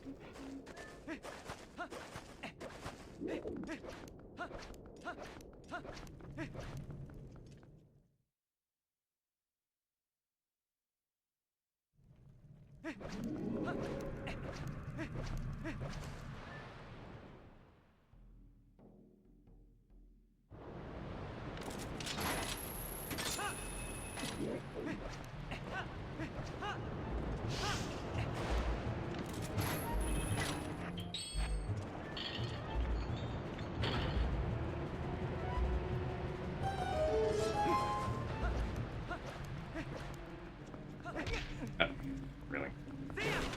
Nice. I definitely wanted to bonk there.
Now first try skip. Well, we can hope.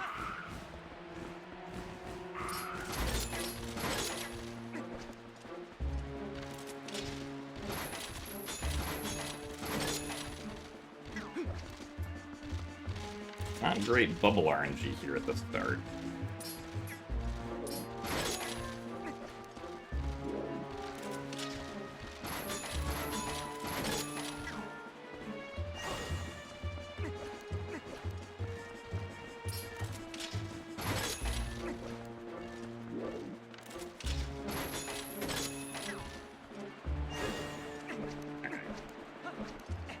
I guess that wasn't too terrible, all things considered.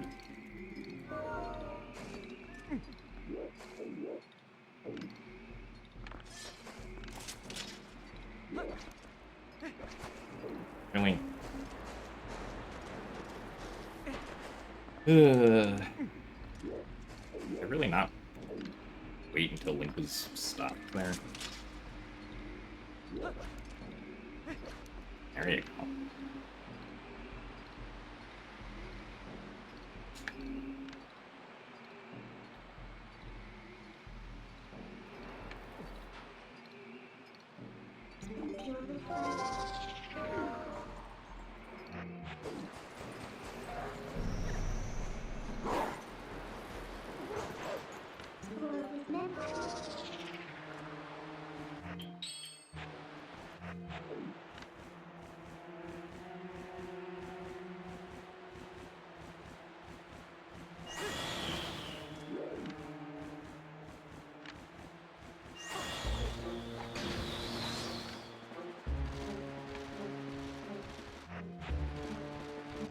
And it's definitely not.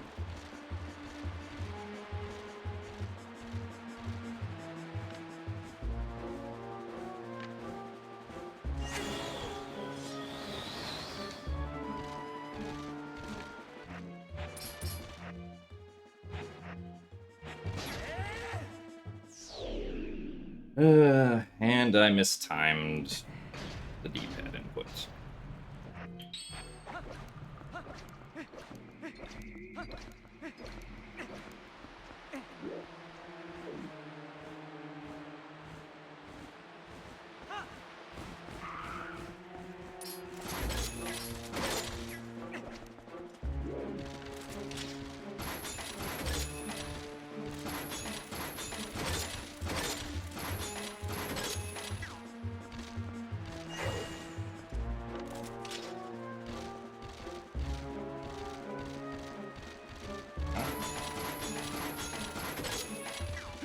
Bubble actually getting back into place.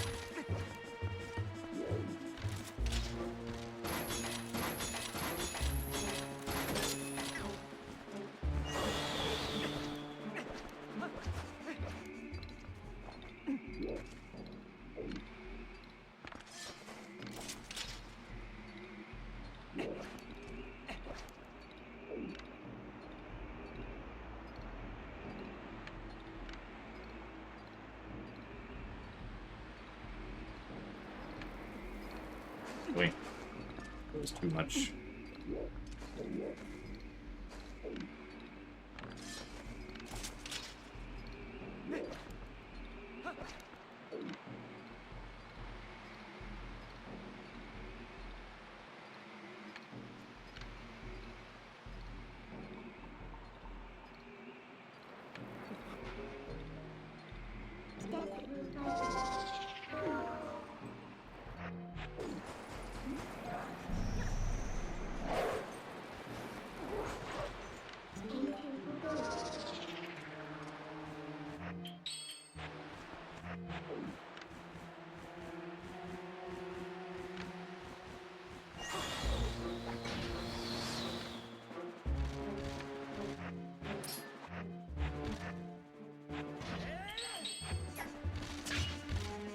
Well, that's the fastest I've done it yet. I suppose.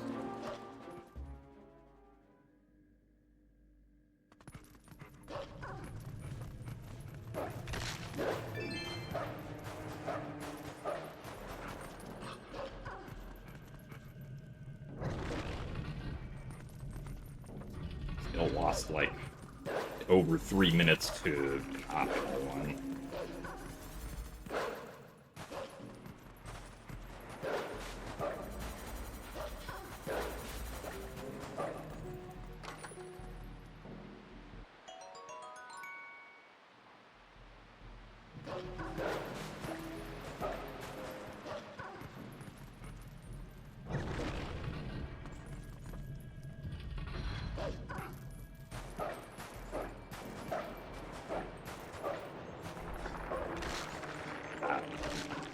My waterfall.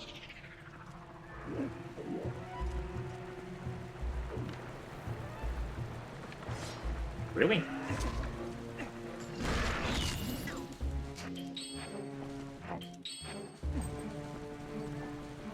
Ah.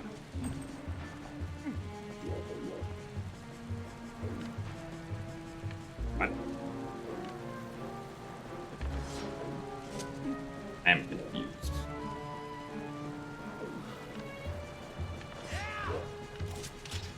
I do not know why that first attempt didn't work.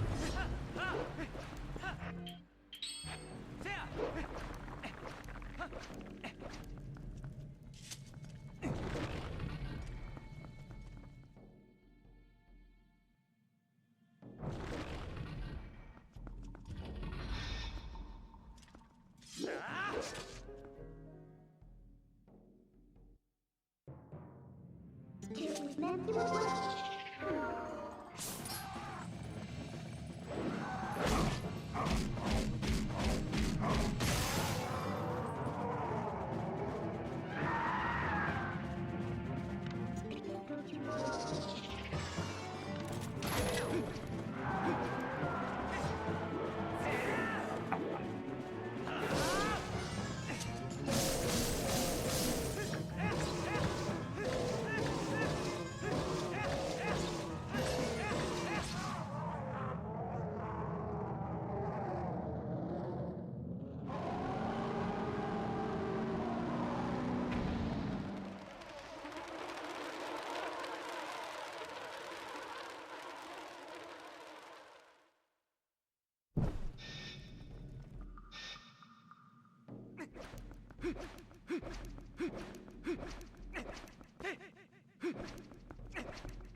No, doing Pogate skip again would not be faster for Tess.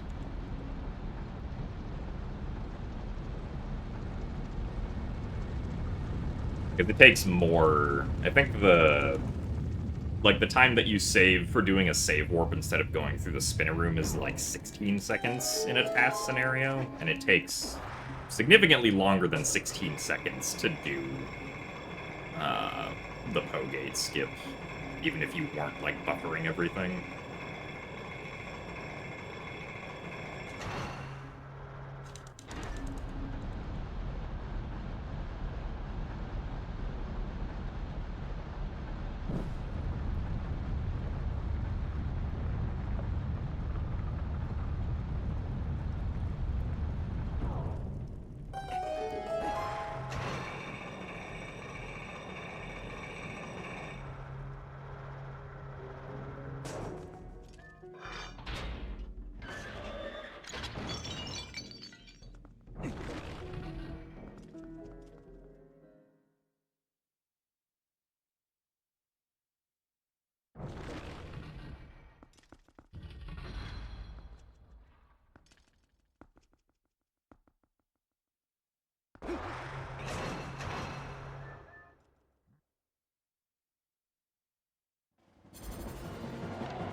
Come on.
Wow, we actually exited Arbiter's grounds ahead. Amazing.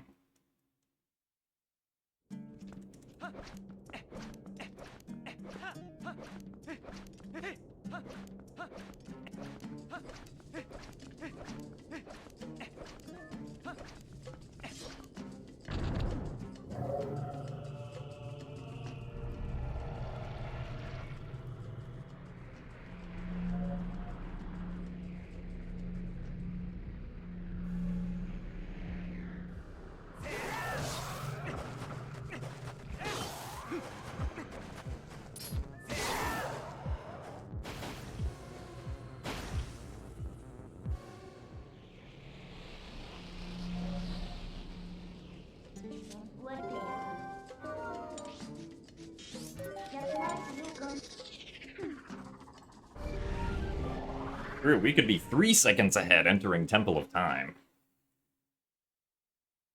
Technically a bit more, because I can improve that best by a couple seconds, but...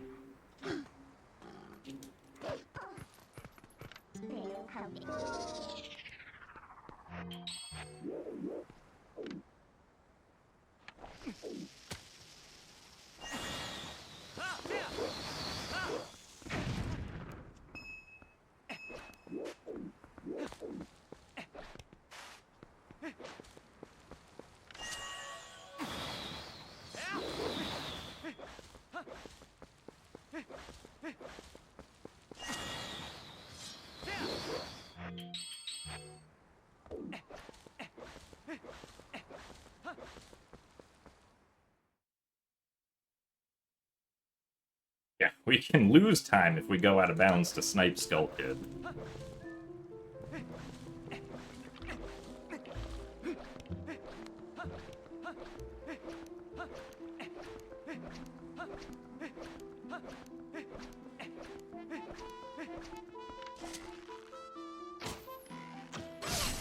Still sad that the spot I realized we could snipe out of bounds Skull Kid from is just barely not possible to get to. At least realistically.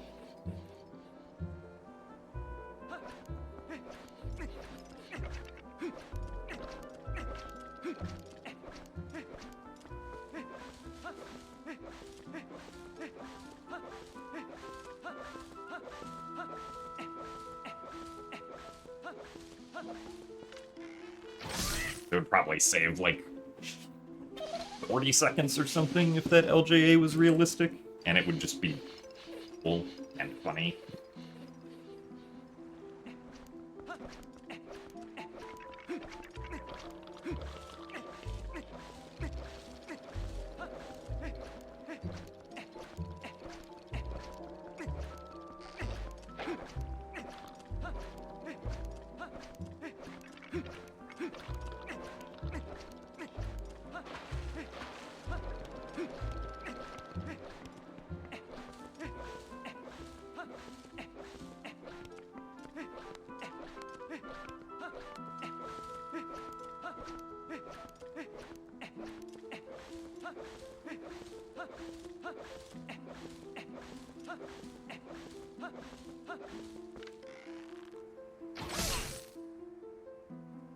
Yeah, I mean, a Jump Strike LJA doesn't have as much speed, but it gets more initial height than a regular LJA does.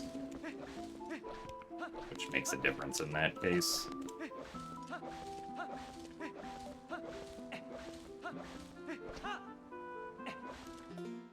Nice.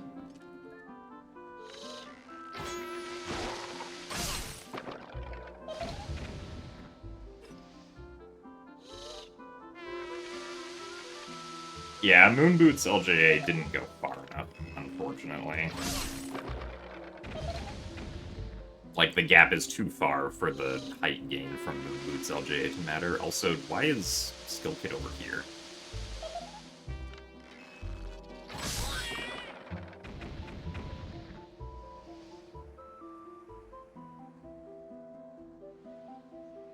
Because, like, Moon Boots LJA has significantly hindered speed, whereas Jump Strike LJA only has, like, slightly hindered speed.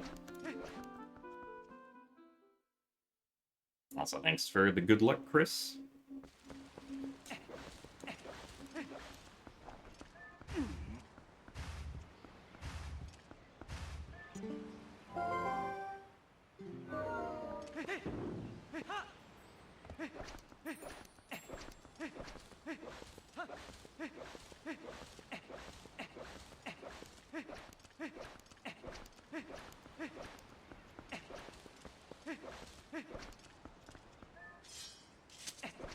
Yeah, for practicing really any trick, I can just use the Twilight Princess practice ROM.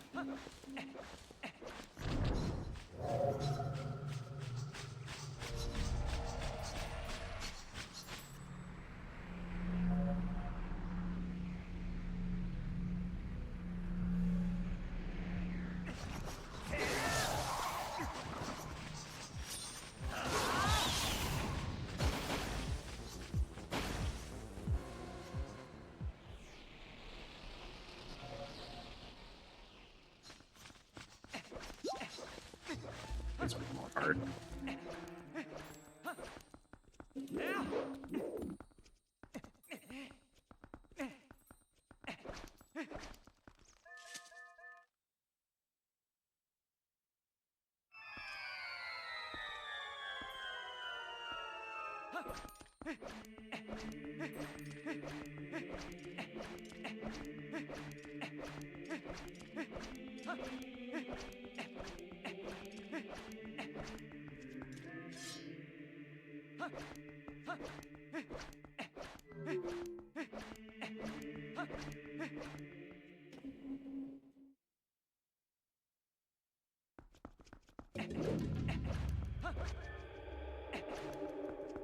Okay.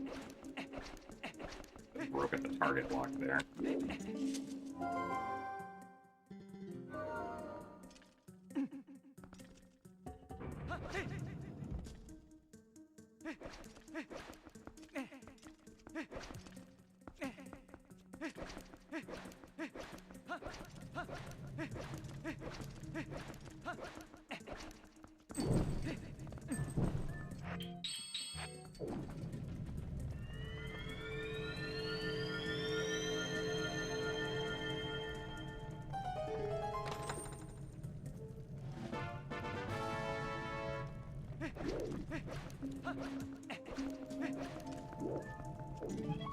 Well, I guess we're collecting Uku.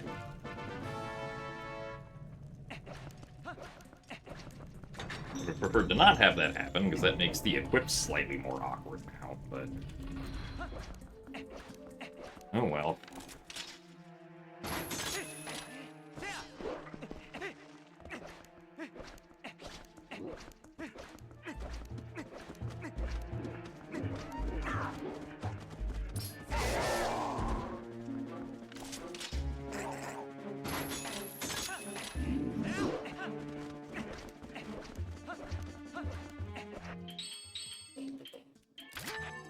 For example.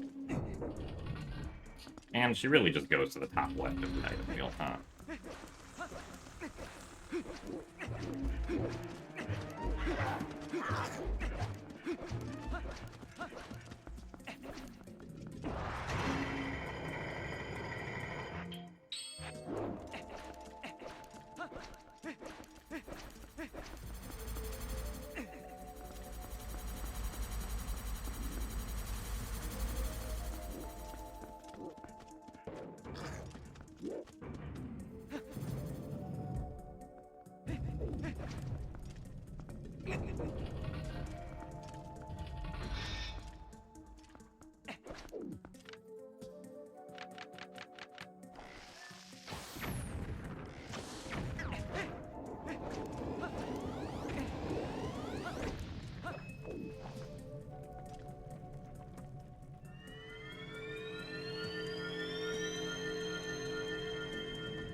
Oh, really?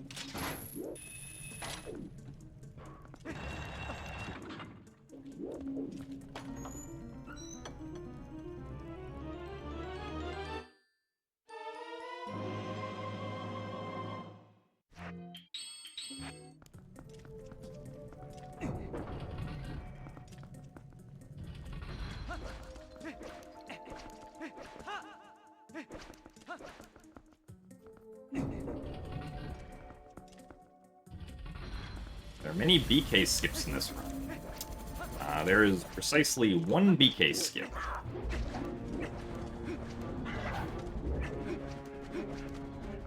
Because there's only one boss key that's possible to skip, since,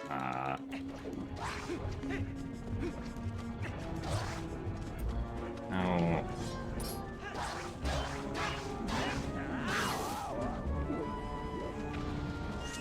Since the loading for the boss doors is pretty much hard tied to actually opening up the door. Like, getting behind the door and touching the, like, collision that's behind it doesn't doesn't trigger loading into the boss room. Except for Lake Bed Temple, where the loading zone is separate from the boss door.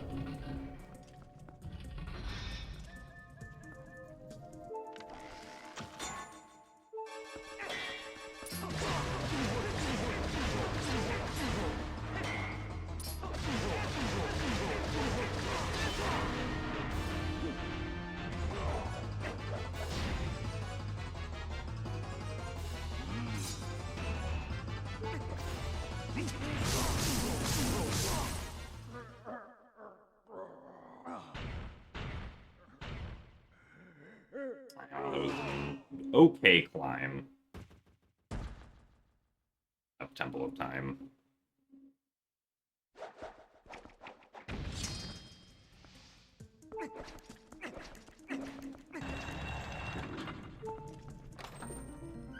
Just about matching my PB.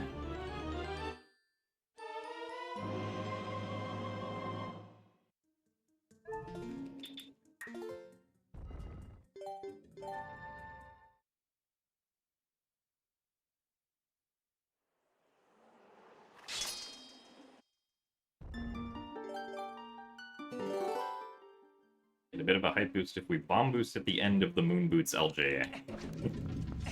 And you're welcome to try. I'm not convinced that a bomb boost would actually work, because I wasn't able to figure out how to,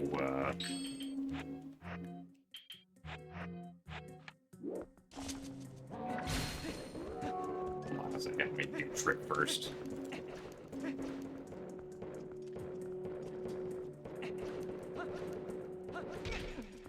Nice.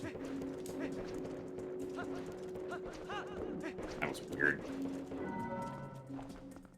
But I couldn't figure out a way to make the bomb explode on the right side of Link. I could only ever get the bomb to explode on the left side of Link, just due to, like, how the geometry works in that specific area.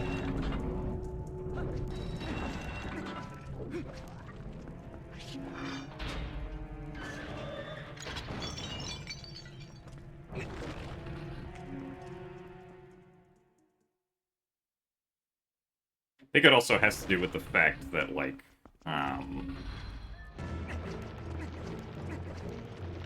like, to get the LJA to work, you basically have to,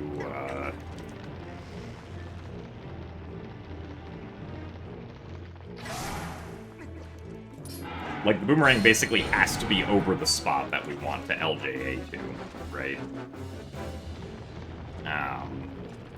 Like, you can't, like, you can't really have the boomerang be anywhere else because there's nowhere behind, where we want to LJA to that would work as a spot for that.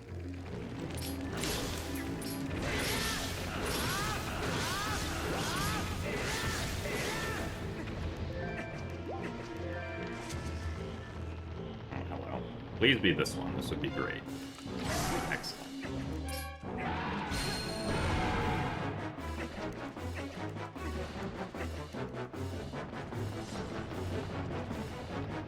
Well, I mean, the Moon Boots LJA is, as far as I can tell, is still going as far as it can, because, like, the boomerang is over the spot that we would normally get a full-speed regular LJA.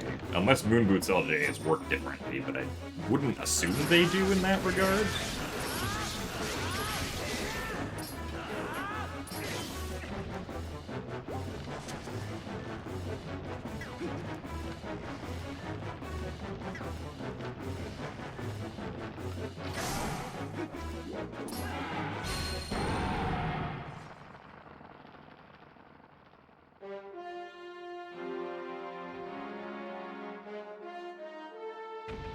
But yeah, I don't think a void LJA in the correct direction is going to happen there. Unfortunately. Unless maybe we use boomerang target storage, but...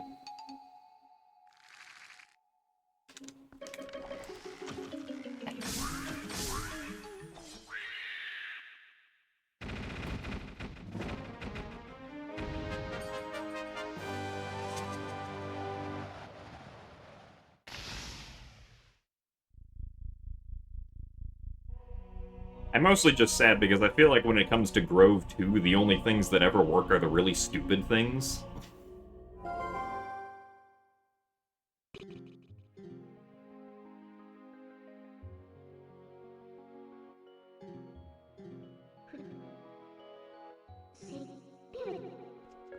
There's nothing convenient about Grove 2.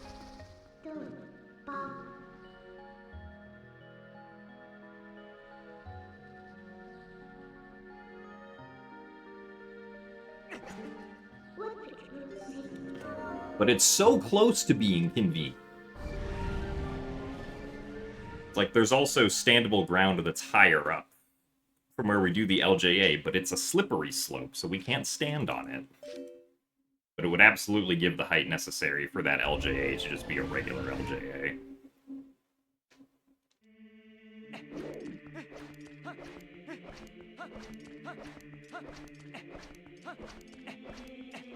Also, I have to remember to get the red rupee from the fire.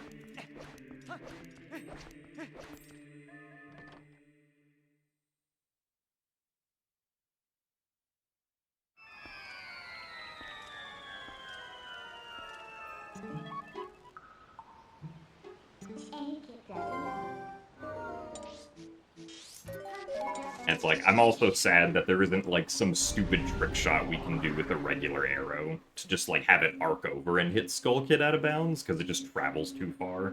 Because you can't shoot up at enough of an angle so that it doesn't travel too far. That would have been funny. I would have loved to see that.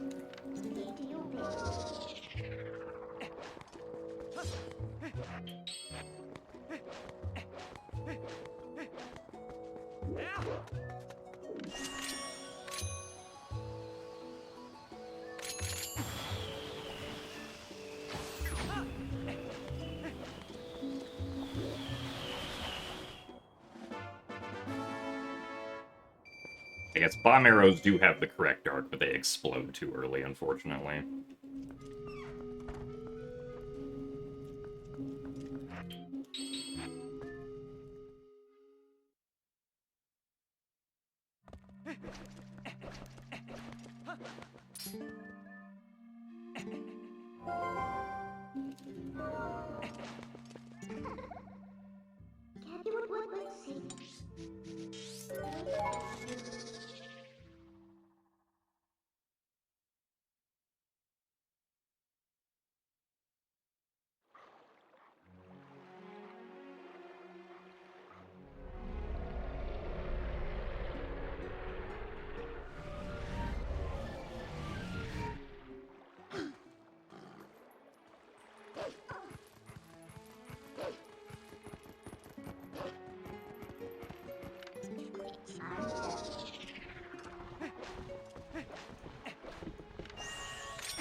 Surprised I didn't jump attack quickly enough there.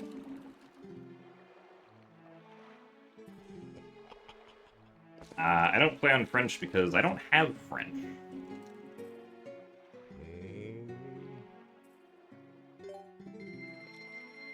Because you need, I would need the PAL version to, have the exploit where we don't need the 300 rupees.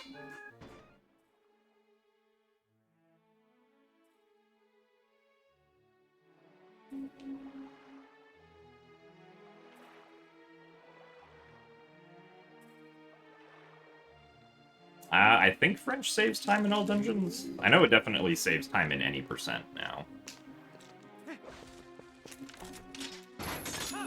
I would imagine all dungeons is the same.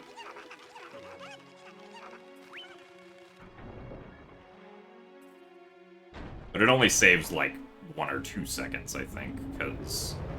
Like, sure, you don't have to collect any rupees to fix the cannon, but you also then have to run all the way back to fire to actually repair the cannon, so you lose that time. Or you lose most of that time back just doing that. French skips the 300 rupees because there's an error in the text sequence when talking to fire if you've already, like, if you show him the cannon the first time and then don't pay him on French, or if you fail to pay him, you can then go back to him, and if you ask him to fix the cannon, he'll just do it regardless of how many rupees you have.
Nice.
A little slow lining that up, but better to be safe than sorry.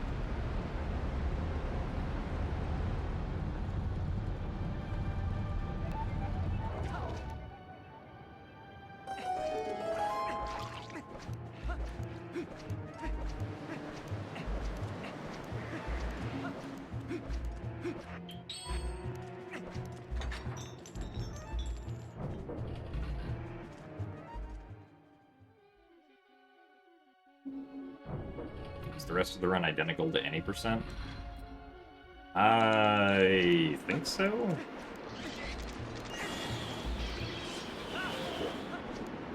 His arrows.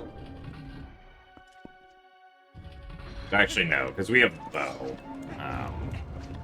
It's like we can use bow on the Ganon fight and stuff. There's a bomb arrow strategy at the end of City in the Sky that we can do, which I'm not going to do because I basically never succeed at it in practice.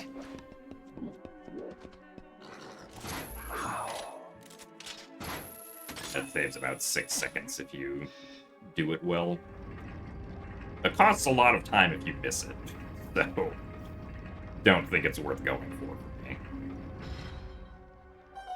But we can also use some bomb arrows in Hyrule Castle if we have bombs left over. But I think that's the only difference for the rest of the run.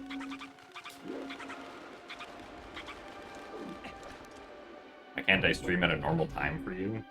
I mean, this is the same time that I've always streamed at, Crystal.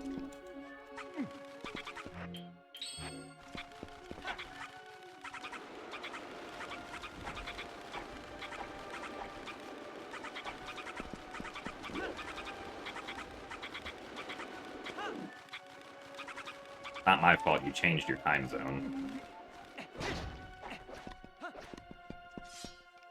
Oh, darn it. I wanted to keep my sword out.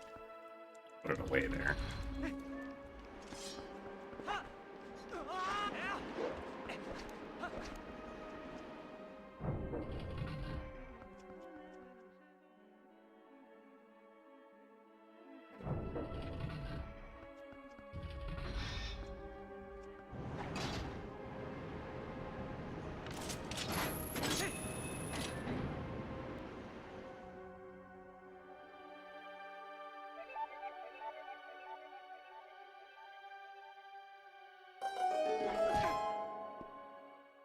So thanks for the good luck, Sledgen. The run has not been behind PB at the moment, which is nice.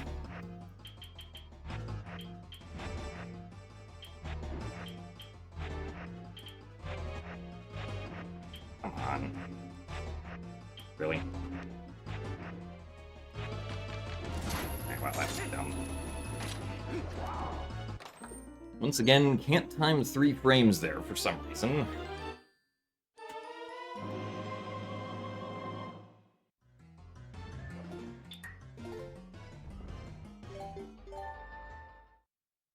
Is that setup? That is the C-up setup.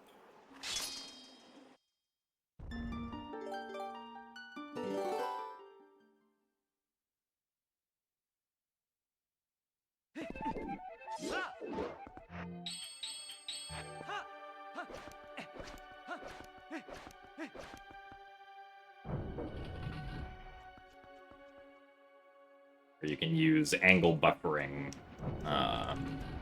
with C up and pressing, with holding C up and pressing A to move a consistent vertical Y angle.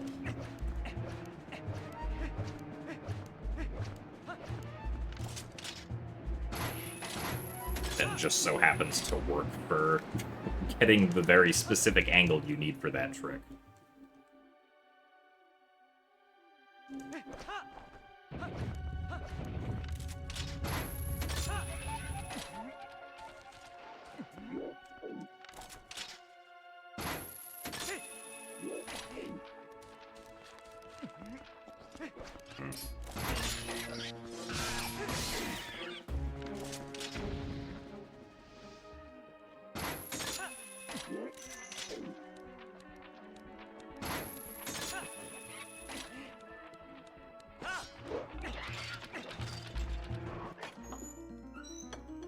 Little slow there because I had the sword, but oh well.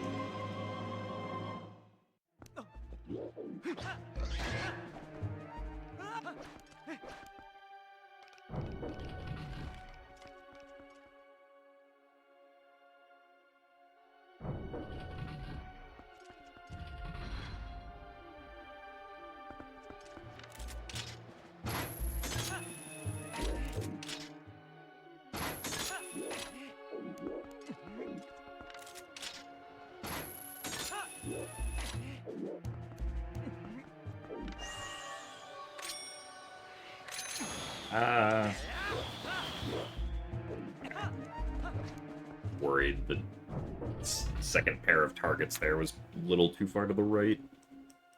But thankfully it was fine. So this is where the bomb arrow strat would be if I was going to go for it. But I am not going to go.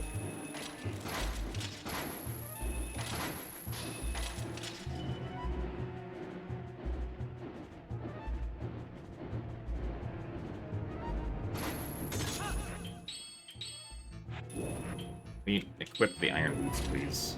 Yeah.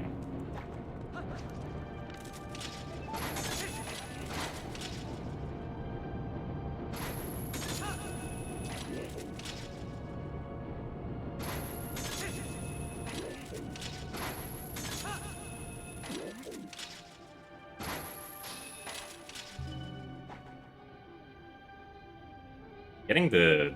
Or, like, trying to hit where the iron boots are in the item wheel there is really awkward at this point. Thankfully, we don't have to equip them after this, so we don't have to deal with it again.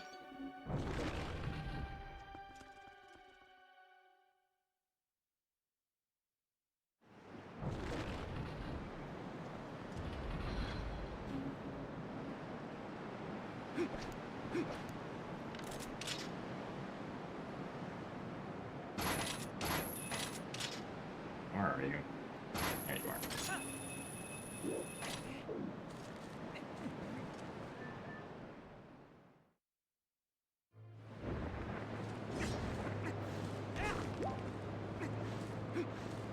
I mean, yeah, there is a dedicated chatbot section in the list now. Forgot about that.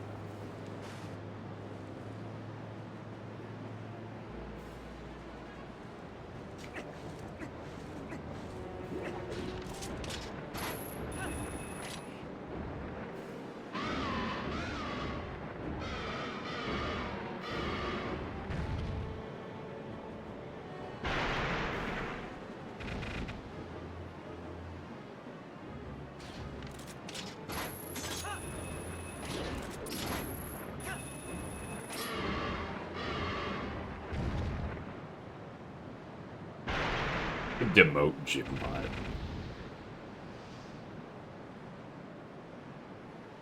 I don't think Gymbot would mind being in the bots section.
Oh, it's only for Twitch recognized bots. Oh yeah, I guess that actually makes sense.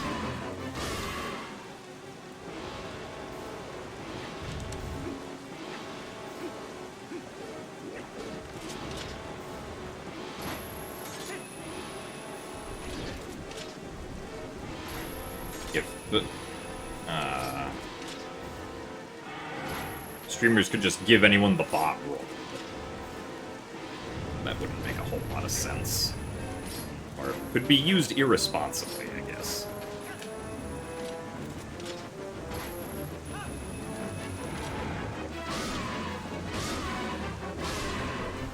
You want me to bless your costume gacha poll so that you can get something good? Alright, you officially have Bo's blessing for the costume gacha poll. Good luck.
put in so many hours into anime horse girls, it's honestly a bit wild. Yeah, I've seen some people playing the anime horse girl mobile game.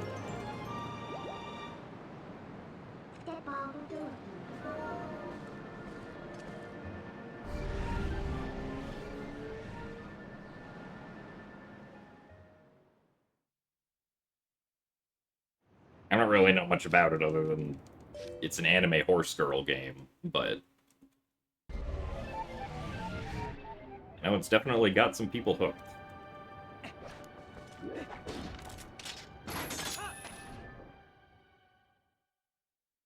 Your polls were bad. No, I'm sorry. You can feel free to throw Bo into the pit of eternal fire.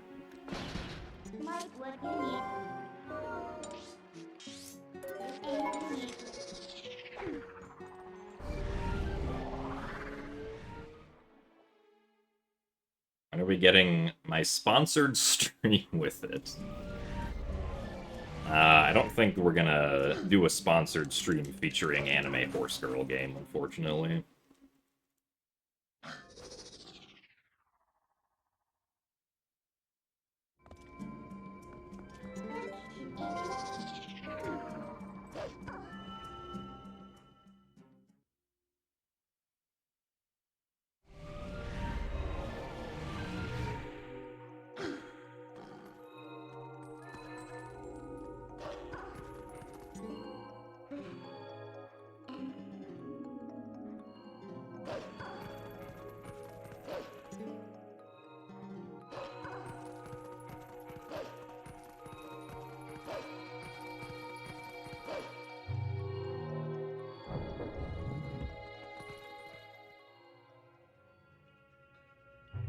True, it is time for the most boring dungeon of the run.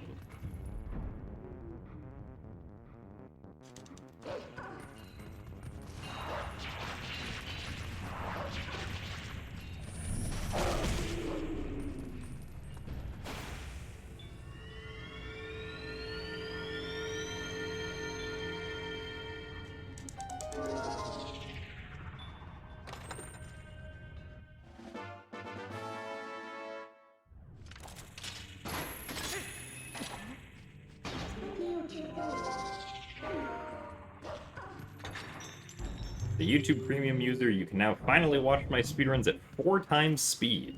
Yeah, nice. You can speedrun the speedruns. Ah, nice.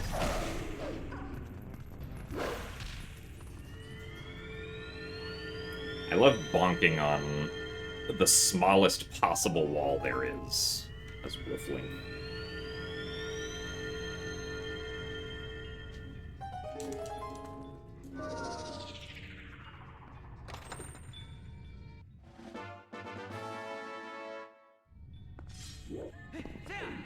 Oh, come on.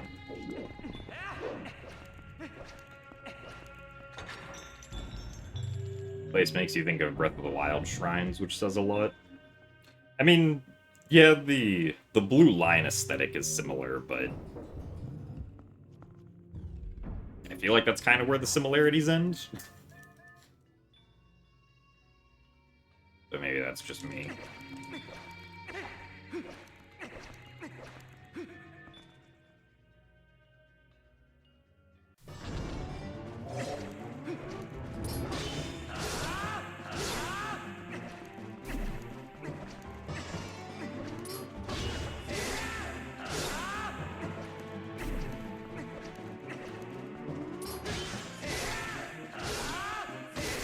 I feel like it is weird to have 4 times video speed as a premium feature, but I guess that means maybe they have to serve the video chunks faster or something like that.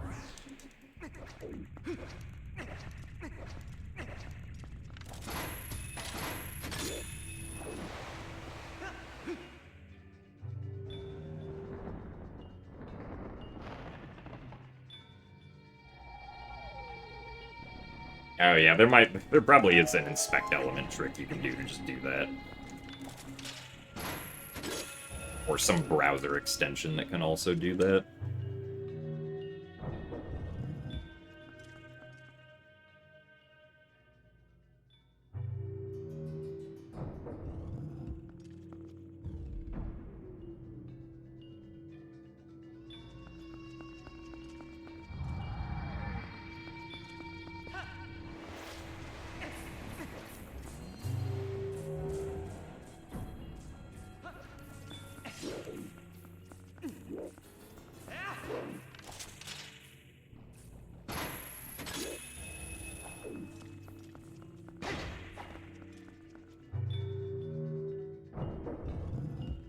Red says, boo to me doing all dungeon speedruns.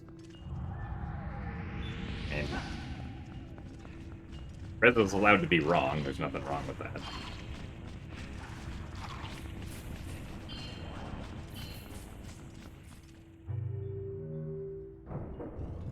Says he wants me to do no save and quit. Well, then he should have watched me when I played TPHD.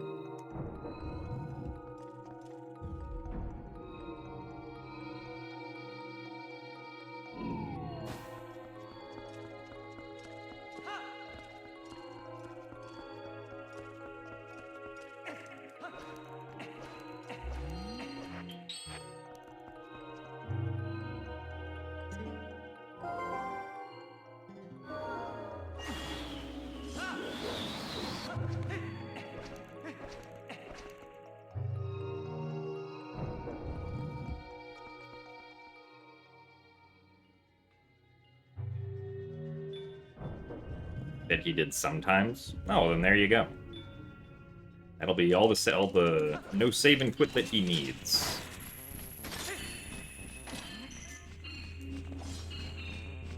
Hopefully, Stupid Room is not extremely stupid today.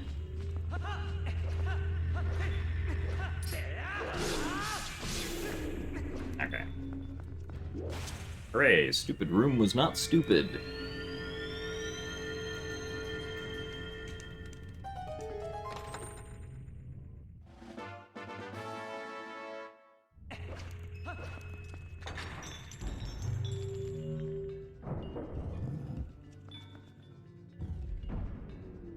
It's just room.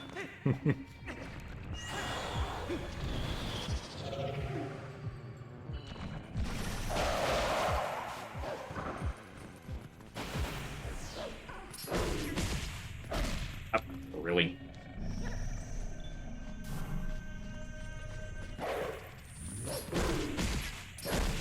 I am out of here.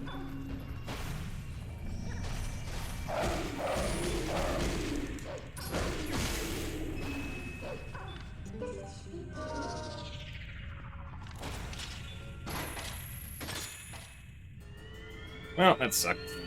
I don't think we're saving time here now, unfortunately.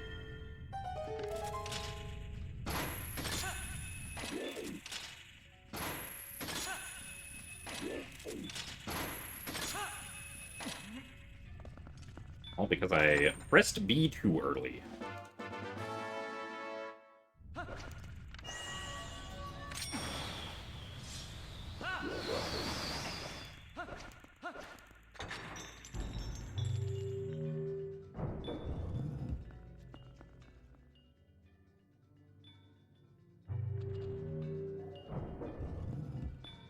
Thought I was gonna tell Triss to run no save and quit instead.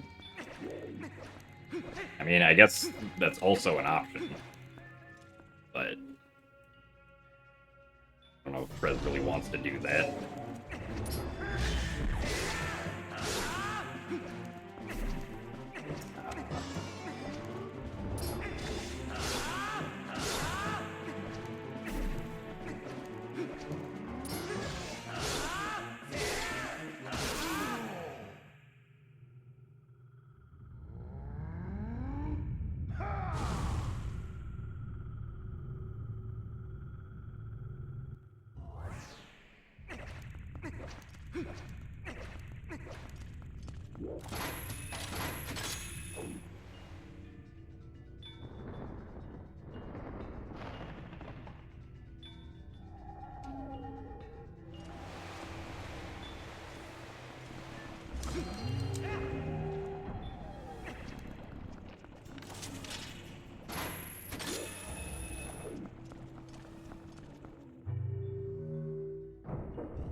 To push him to run. I don't think it's really my duty to push Trez to speedrun Twilight Princess no save and quit. I think that's a decision he has to make on his own.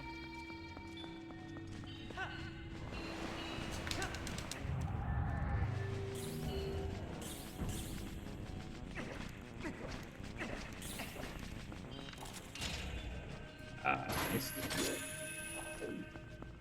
Good Shadow Beast.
Wow, we still saved 2 seconds, despite losing like 20 in one of those rooms.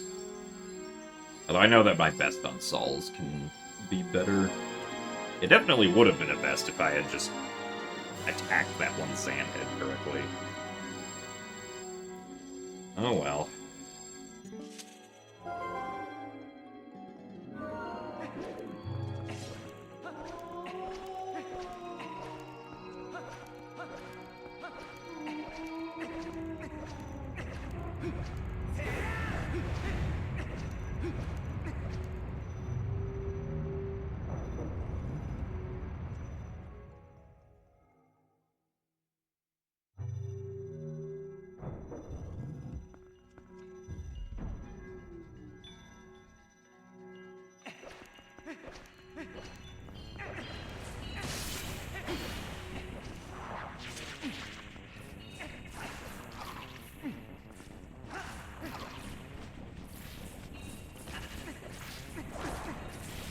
Really? I am surprised that missed.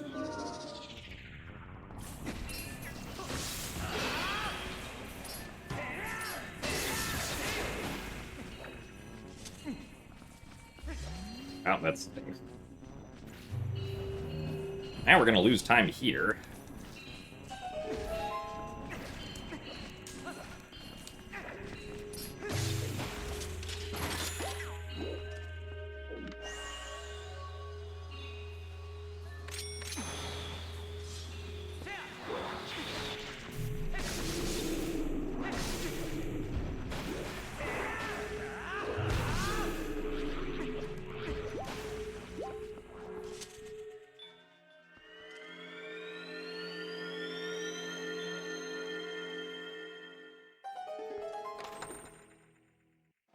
No. To get through the second half of Palace, we need either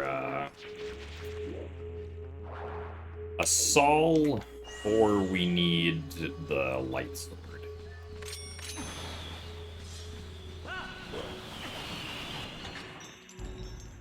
And unfortunately, the door that links between the first and second half of Palace does not let you open it if you have a Saul in your hand. For some reason.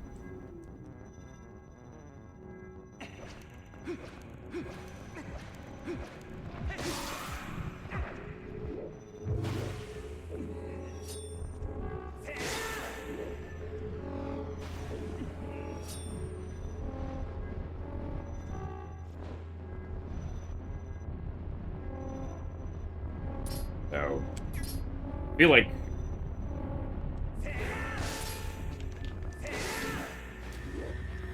I guess, like, the answer to at least being able to skip some of Palace of Twilight wouldn't be to try and find, like, a complete Saul skip, but it would probably be something more in the realm of, like, duplicating a Saul somehow.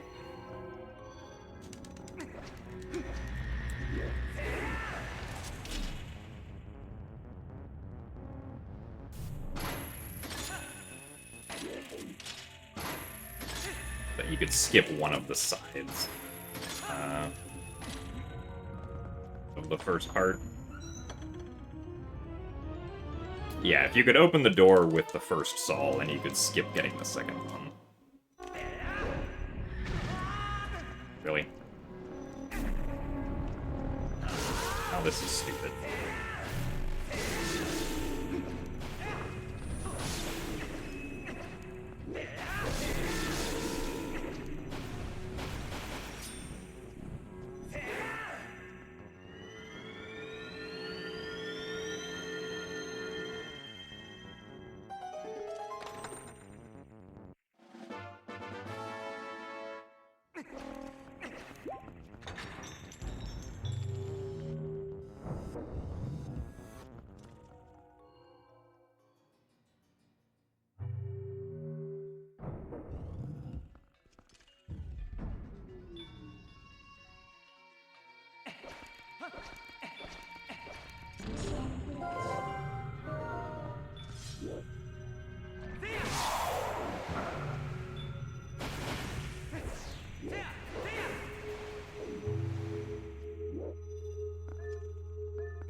Return to the pond. Come back to the pond.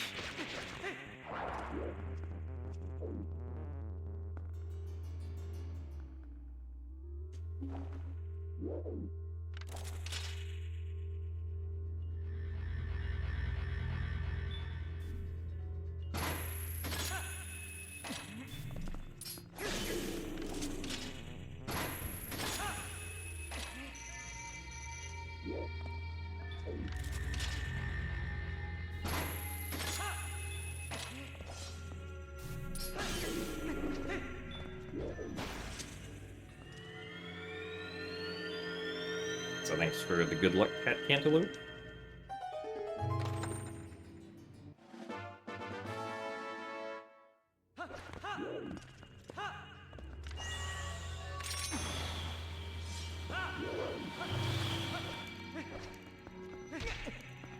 Cool.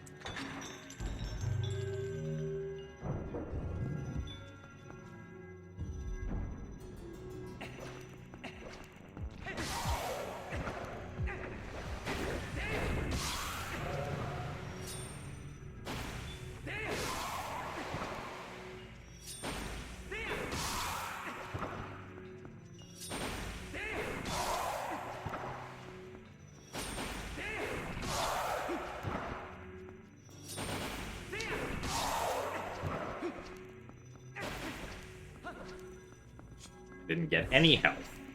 Which thankfully isn't too important because we already have a bunch of health, but... Can't believe they didn't drop anything.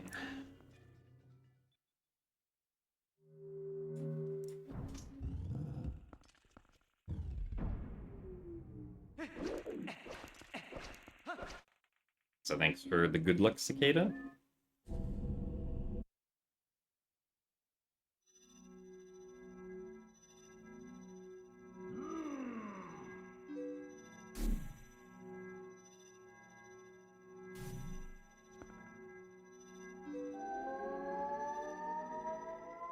Thanks for the good luck as well, Keanu.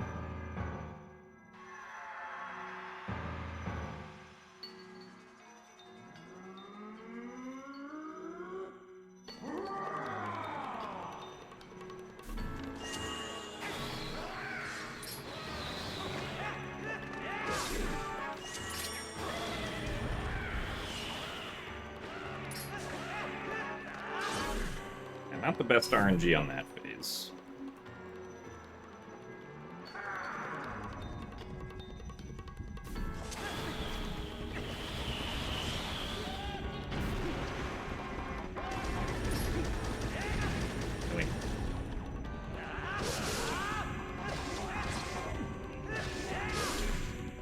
Well, that was silly.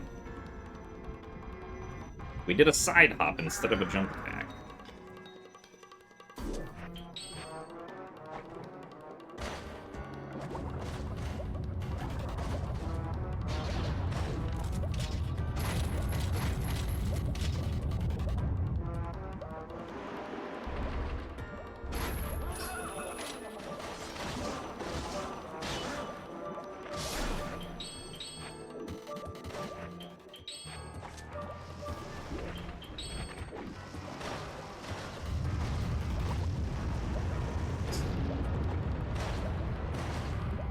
Good lag.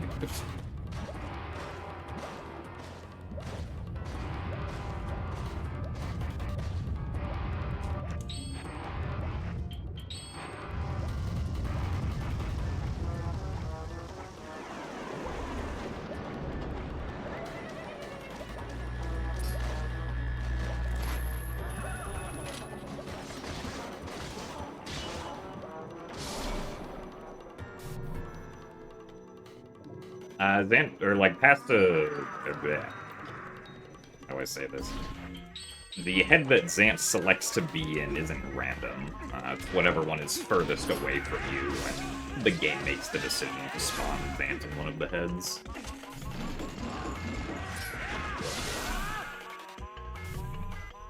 We make sure to specifically be furthest away from whichever one is across from us, which is just how that works, and then swim forward at the right time.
Yeah, not surprising that we're losing time here, considering what happened with the orbs.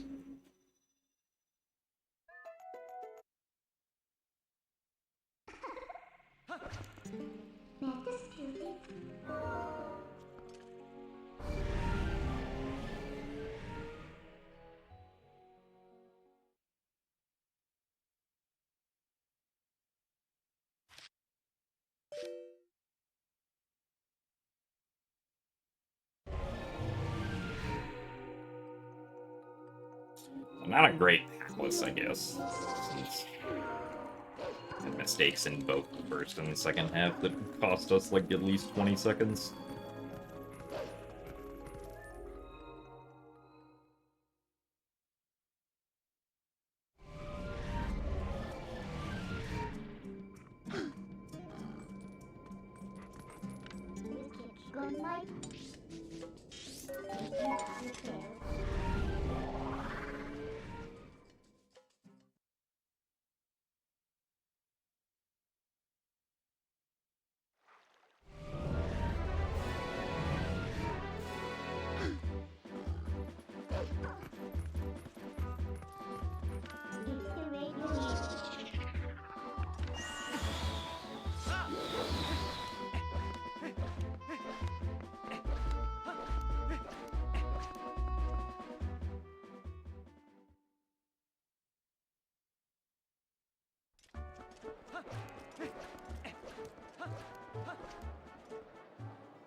Have I ever forgotten to get ending blow?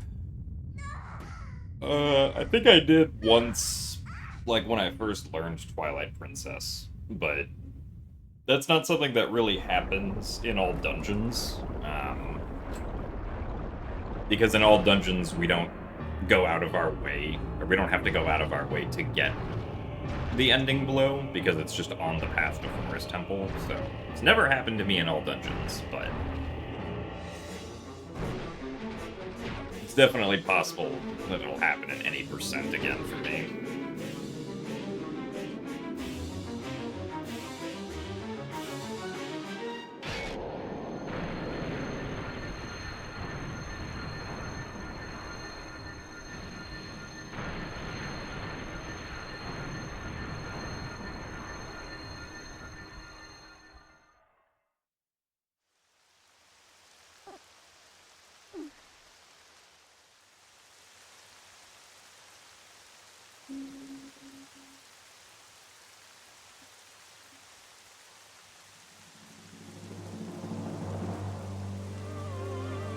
So thanks for the good luck aircraft.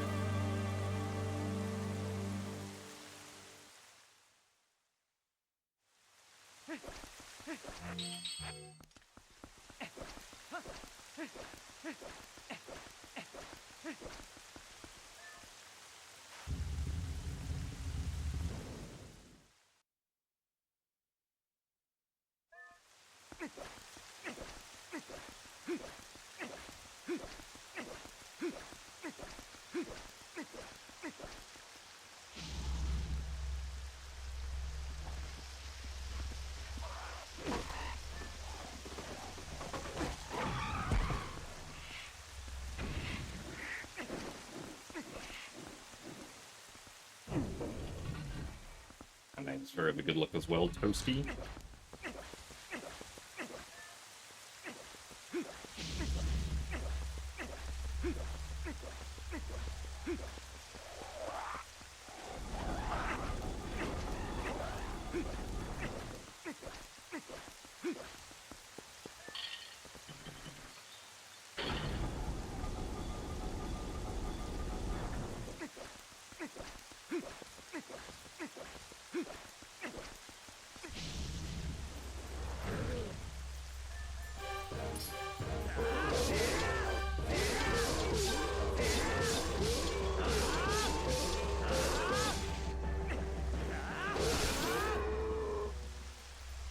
Yeah, I mean, even if we managed to be a minute ahead finishing Hyrule Castle, we could still just lose the run to Bad Puppet Zelda R&D.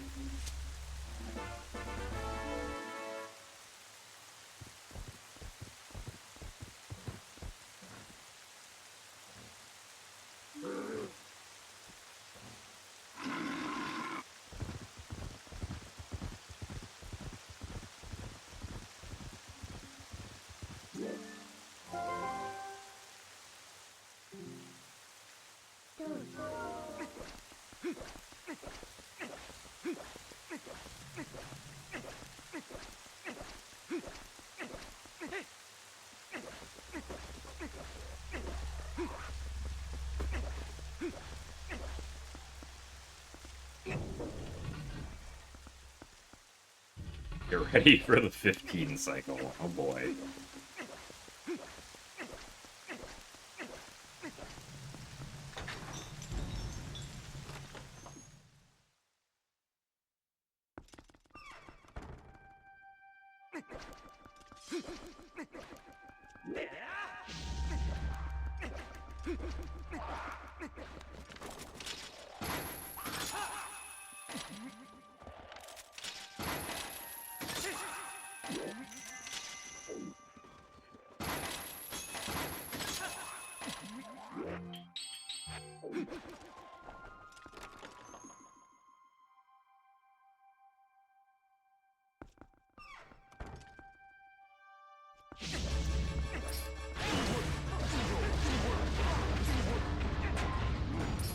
Oh, come on, Link. Hello? What's happening? No, I did not want to quick spin.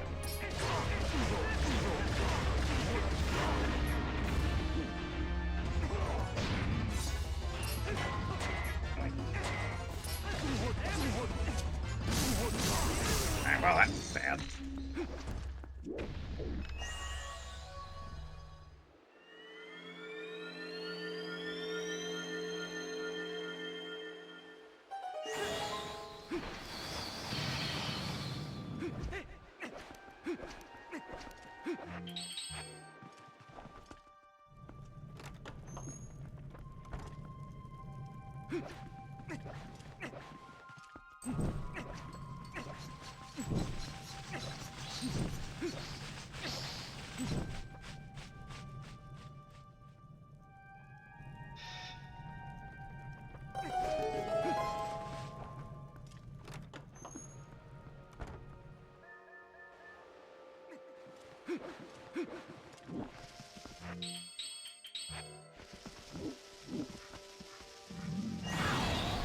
Really?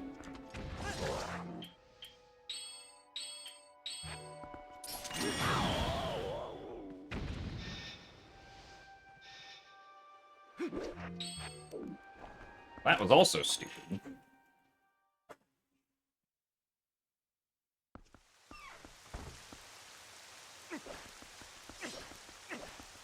Oh, I pulled out sword here. We don't use the sword.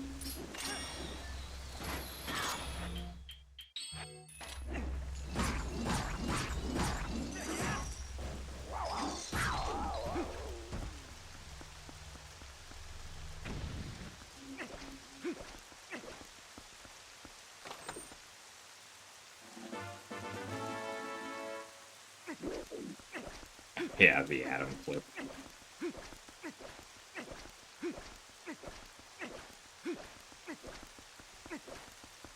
It's an interesting clip.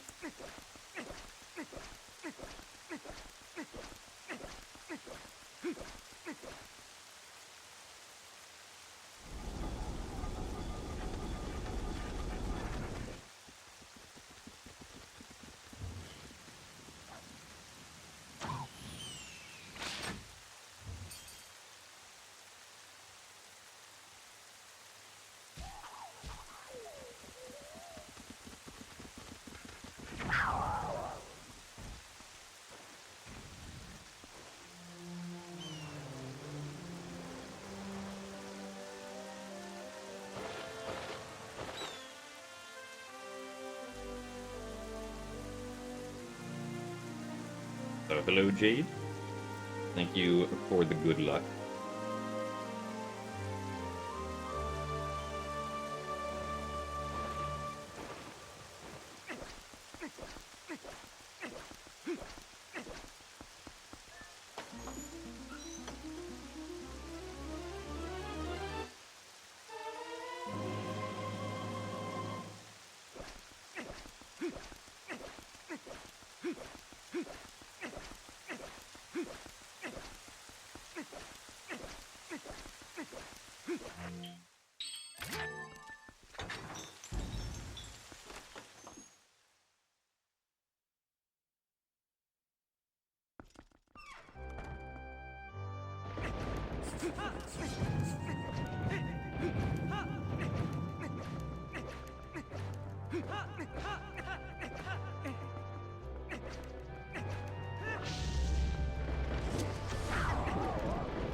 I'm surprised we didn't lose more time here, but I guess that just means there's more potential for a best. No, I don't do the bomb arrow in the fan strat.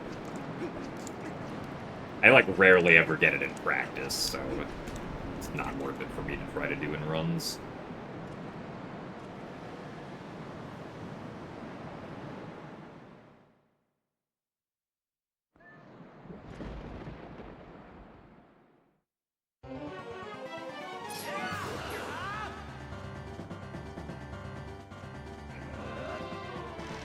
Well, we're starting off strong with a quick energy ball.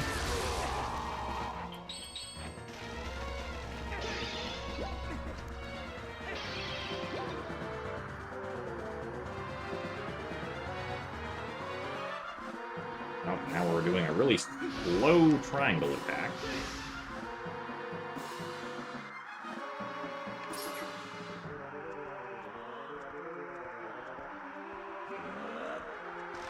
Okay, fast energy ball. Still on pace for 7 cycles.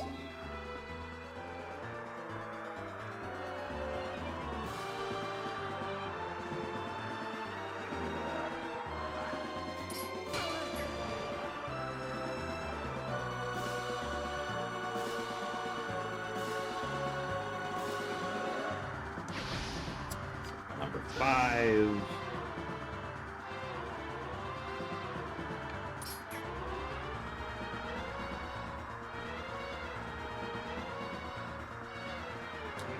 Number 6.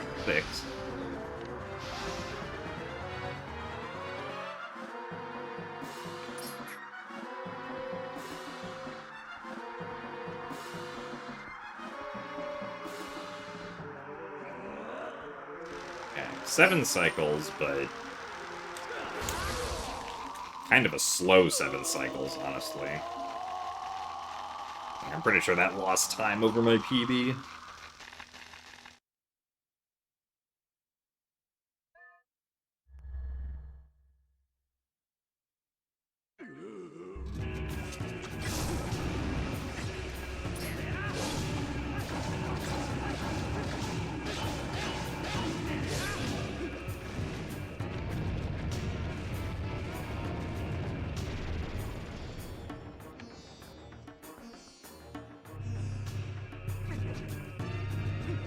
Ow.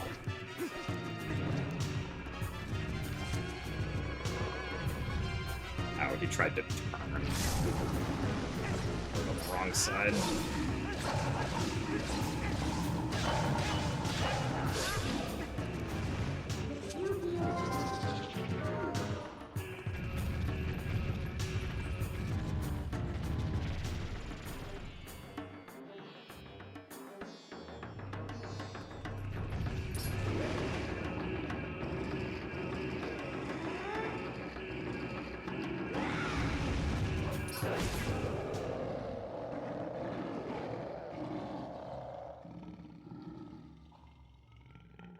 So thank you very much, Audio Killers, for the 83 months of Prime. That's a lot of months of Prime. So thanks for the good luck and continued support.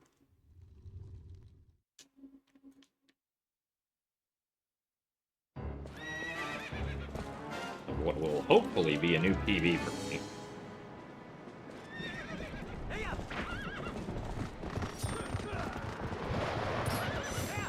What the heck? It's this direction.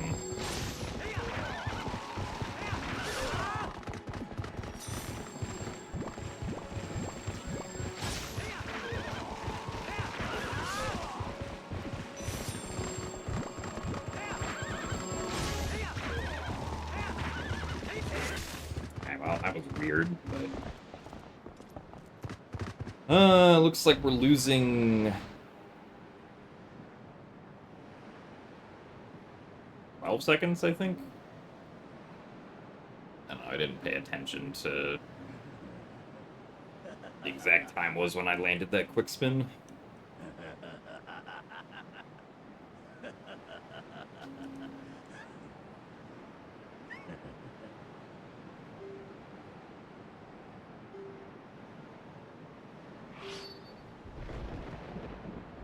Which unfortunately means we are not going to get 333.33.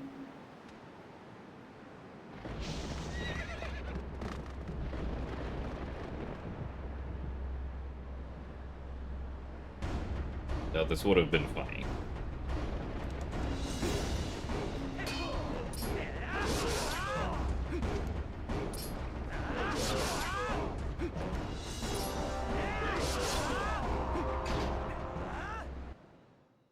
We will get 333.42.67.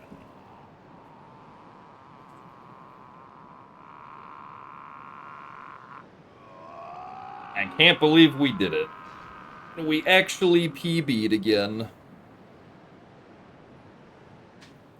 True, with Pogate skip. Thank you guys all for the GGs.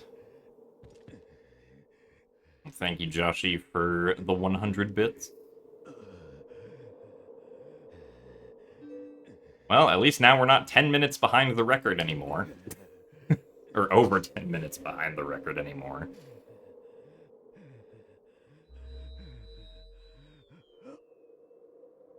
Also, thanks for the 100 bits as well, Heimlich.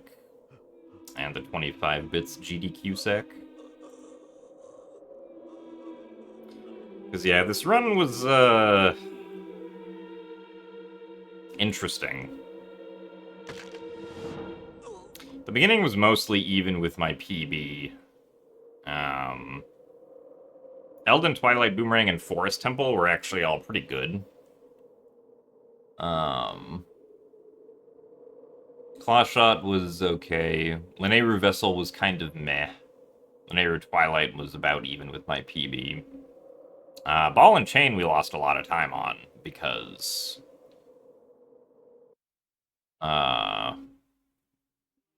just a bunch of different things happened that made us lose time.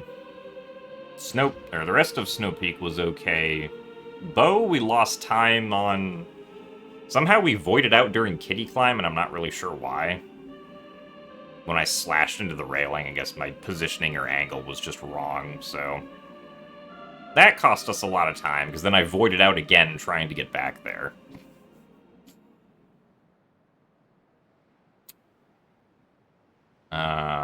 Lakebed wasn't great because Morpheal was just Morpheal, and I didn't get a quick regrab for the third stabby stab that had to go back down and use another water bomb to go back up. Enter Arbiters was also bad because I fell down in the tower and also failed at Boblin Camp once, so... We were 1 minute and 40 seconds behind PB entering Arbiters. And then we did get Pogate skip, but we got it, like, after wasting 3 minutes to failing it once.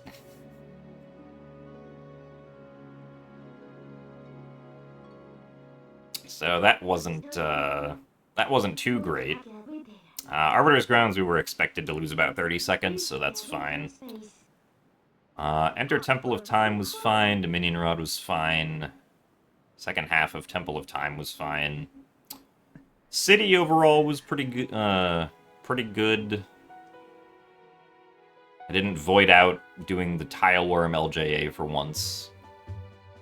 But then Palace of Twilight and Hyrule Castle were pretty blech. I can still save, like, I could have been, like, 40 seconds faster in Palace, and at least, like, 30 seconds faster in Hyrule Castle. So, buried by Pogate skip. Hooray. Oh yeah, I definitely think we can get sub 330.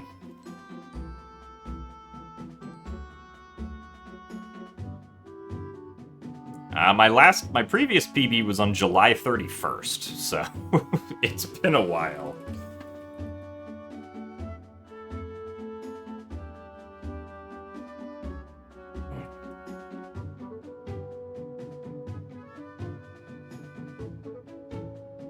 No, Pogate skip is still RNG. I mean, honestly, the RNG isn't, like, the bad part for me. The thing that I struggle with is being consistent at doing the Ending Blow Moon Boots. Like, right now, my consistency with timing, the Ending Blow Moon Boots is only, like, 15% or something. Or, sorry, not 15, more like 50% or something.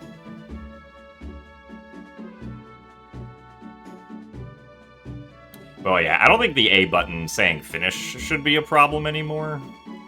Because I actually started looking at where the bubble is.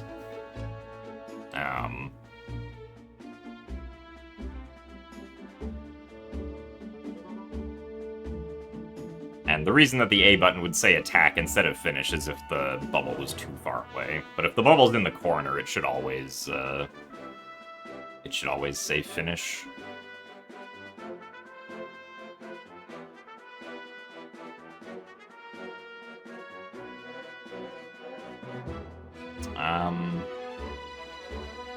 But yeah. So still have like 3 minutes we can save on spinner. Probably a little bit more than that, honestly, because I also failed, I failed doing the step clip twice for some reason. On my way to Death Sword.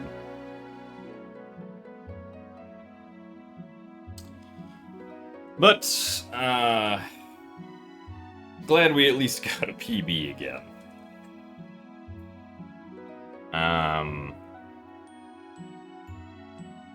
Yeah, if we compare to best segments, lost a minute by 30, or lost a minute by the 30-minute mark, lost 2 minutes by the hour mark.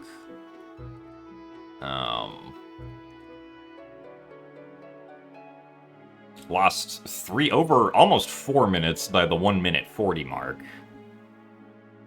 5 minutes by the 2 hour mark.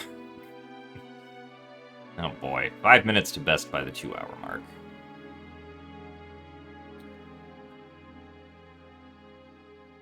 Then, like, once we finished Arbiter's Grounds, we were playing somewhat steadily with some of best. Except for Hyrule Castle and Palace of Twilight, which weren't as good. Anyway.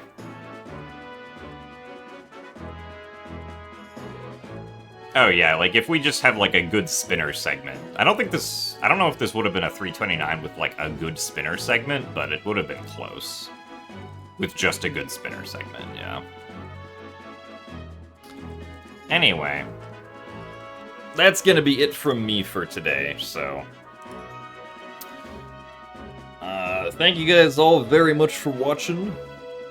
Tomorrow we will be doing my next Wind Waker randomizer match against Jasnix, so that should be fun. We're gonna do all 3 games, if it goes to 3 games. So Monday we will do more All Dungeons attempts, and maybe not waste 3 minutes on Spinner, so that is the plan. So yeah, with that, I will see you guys all later. Goodbye.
That won't work. I can spit.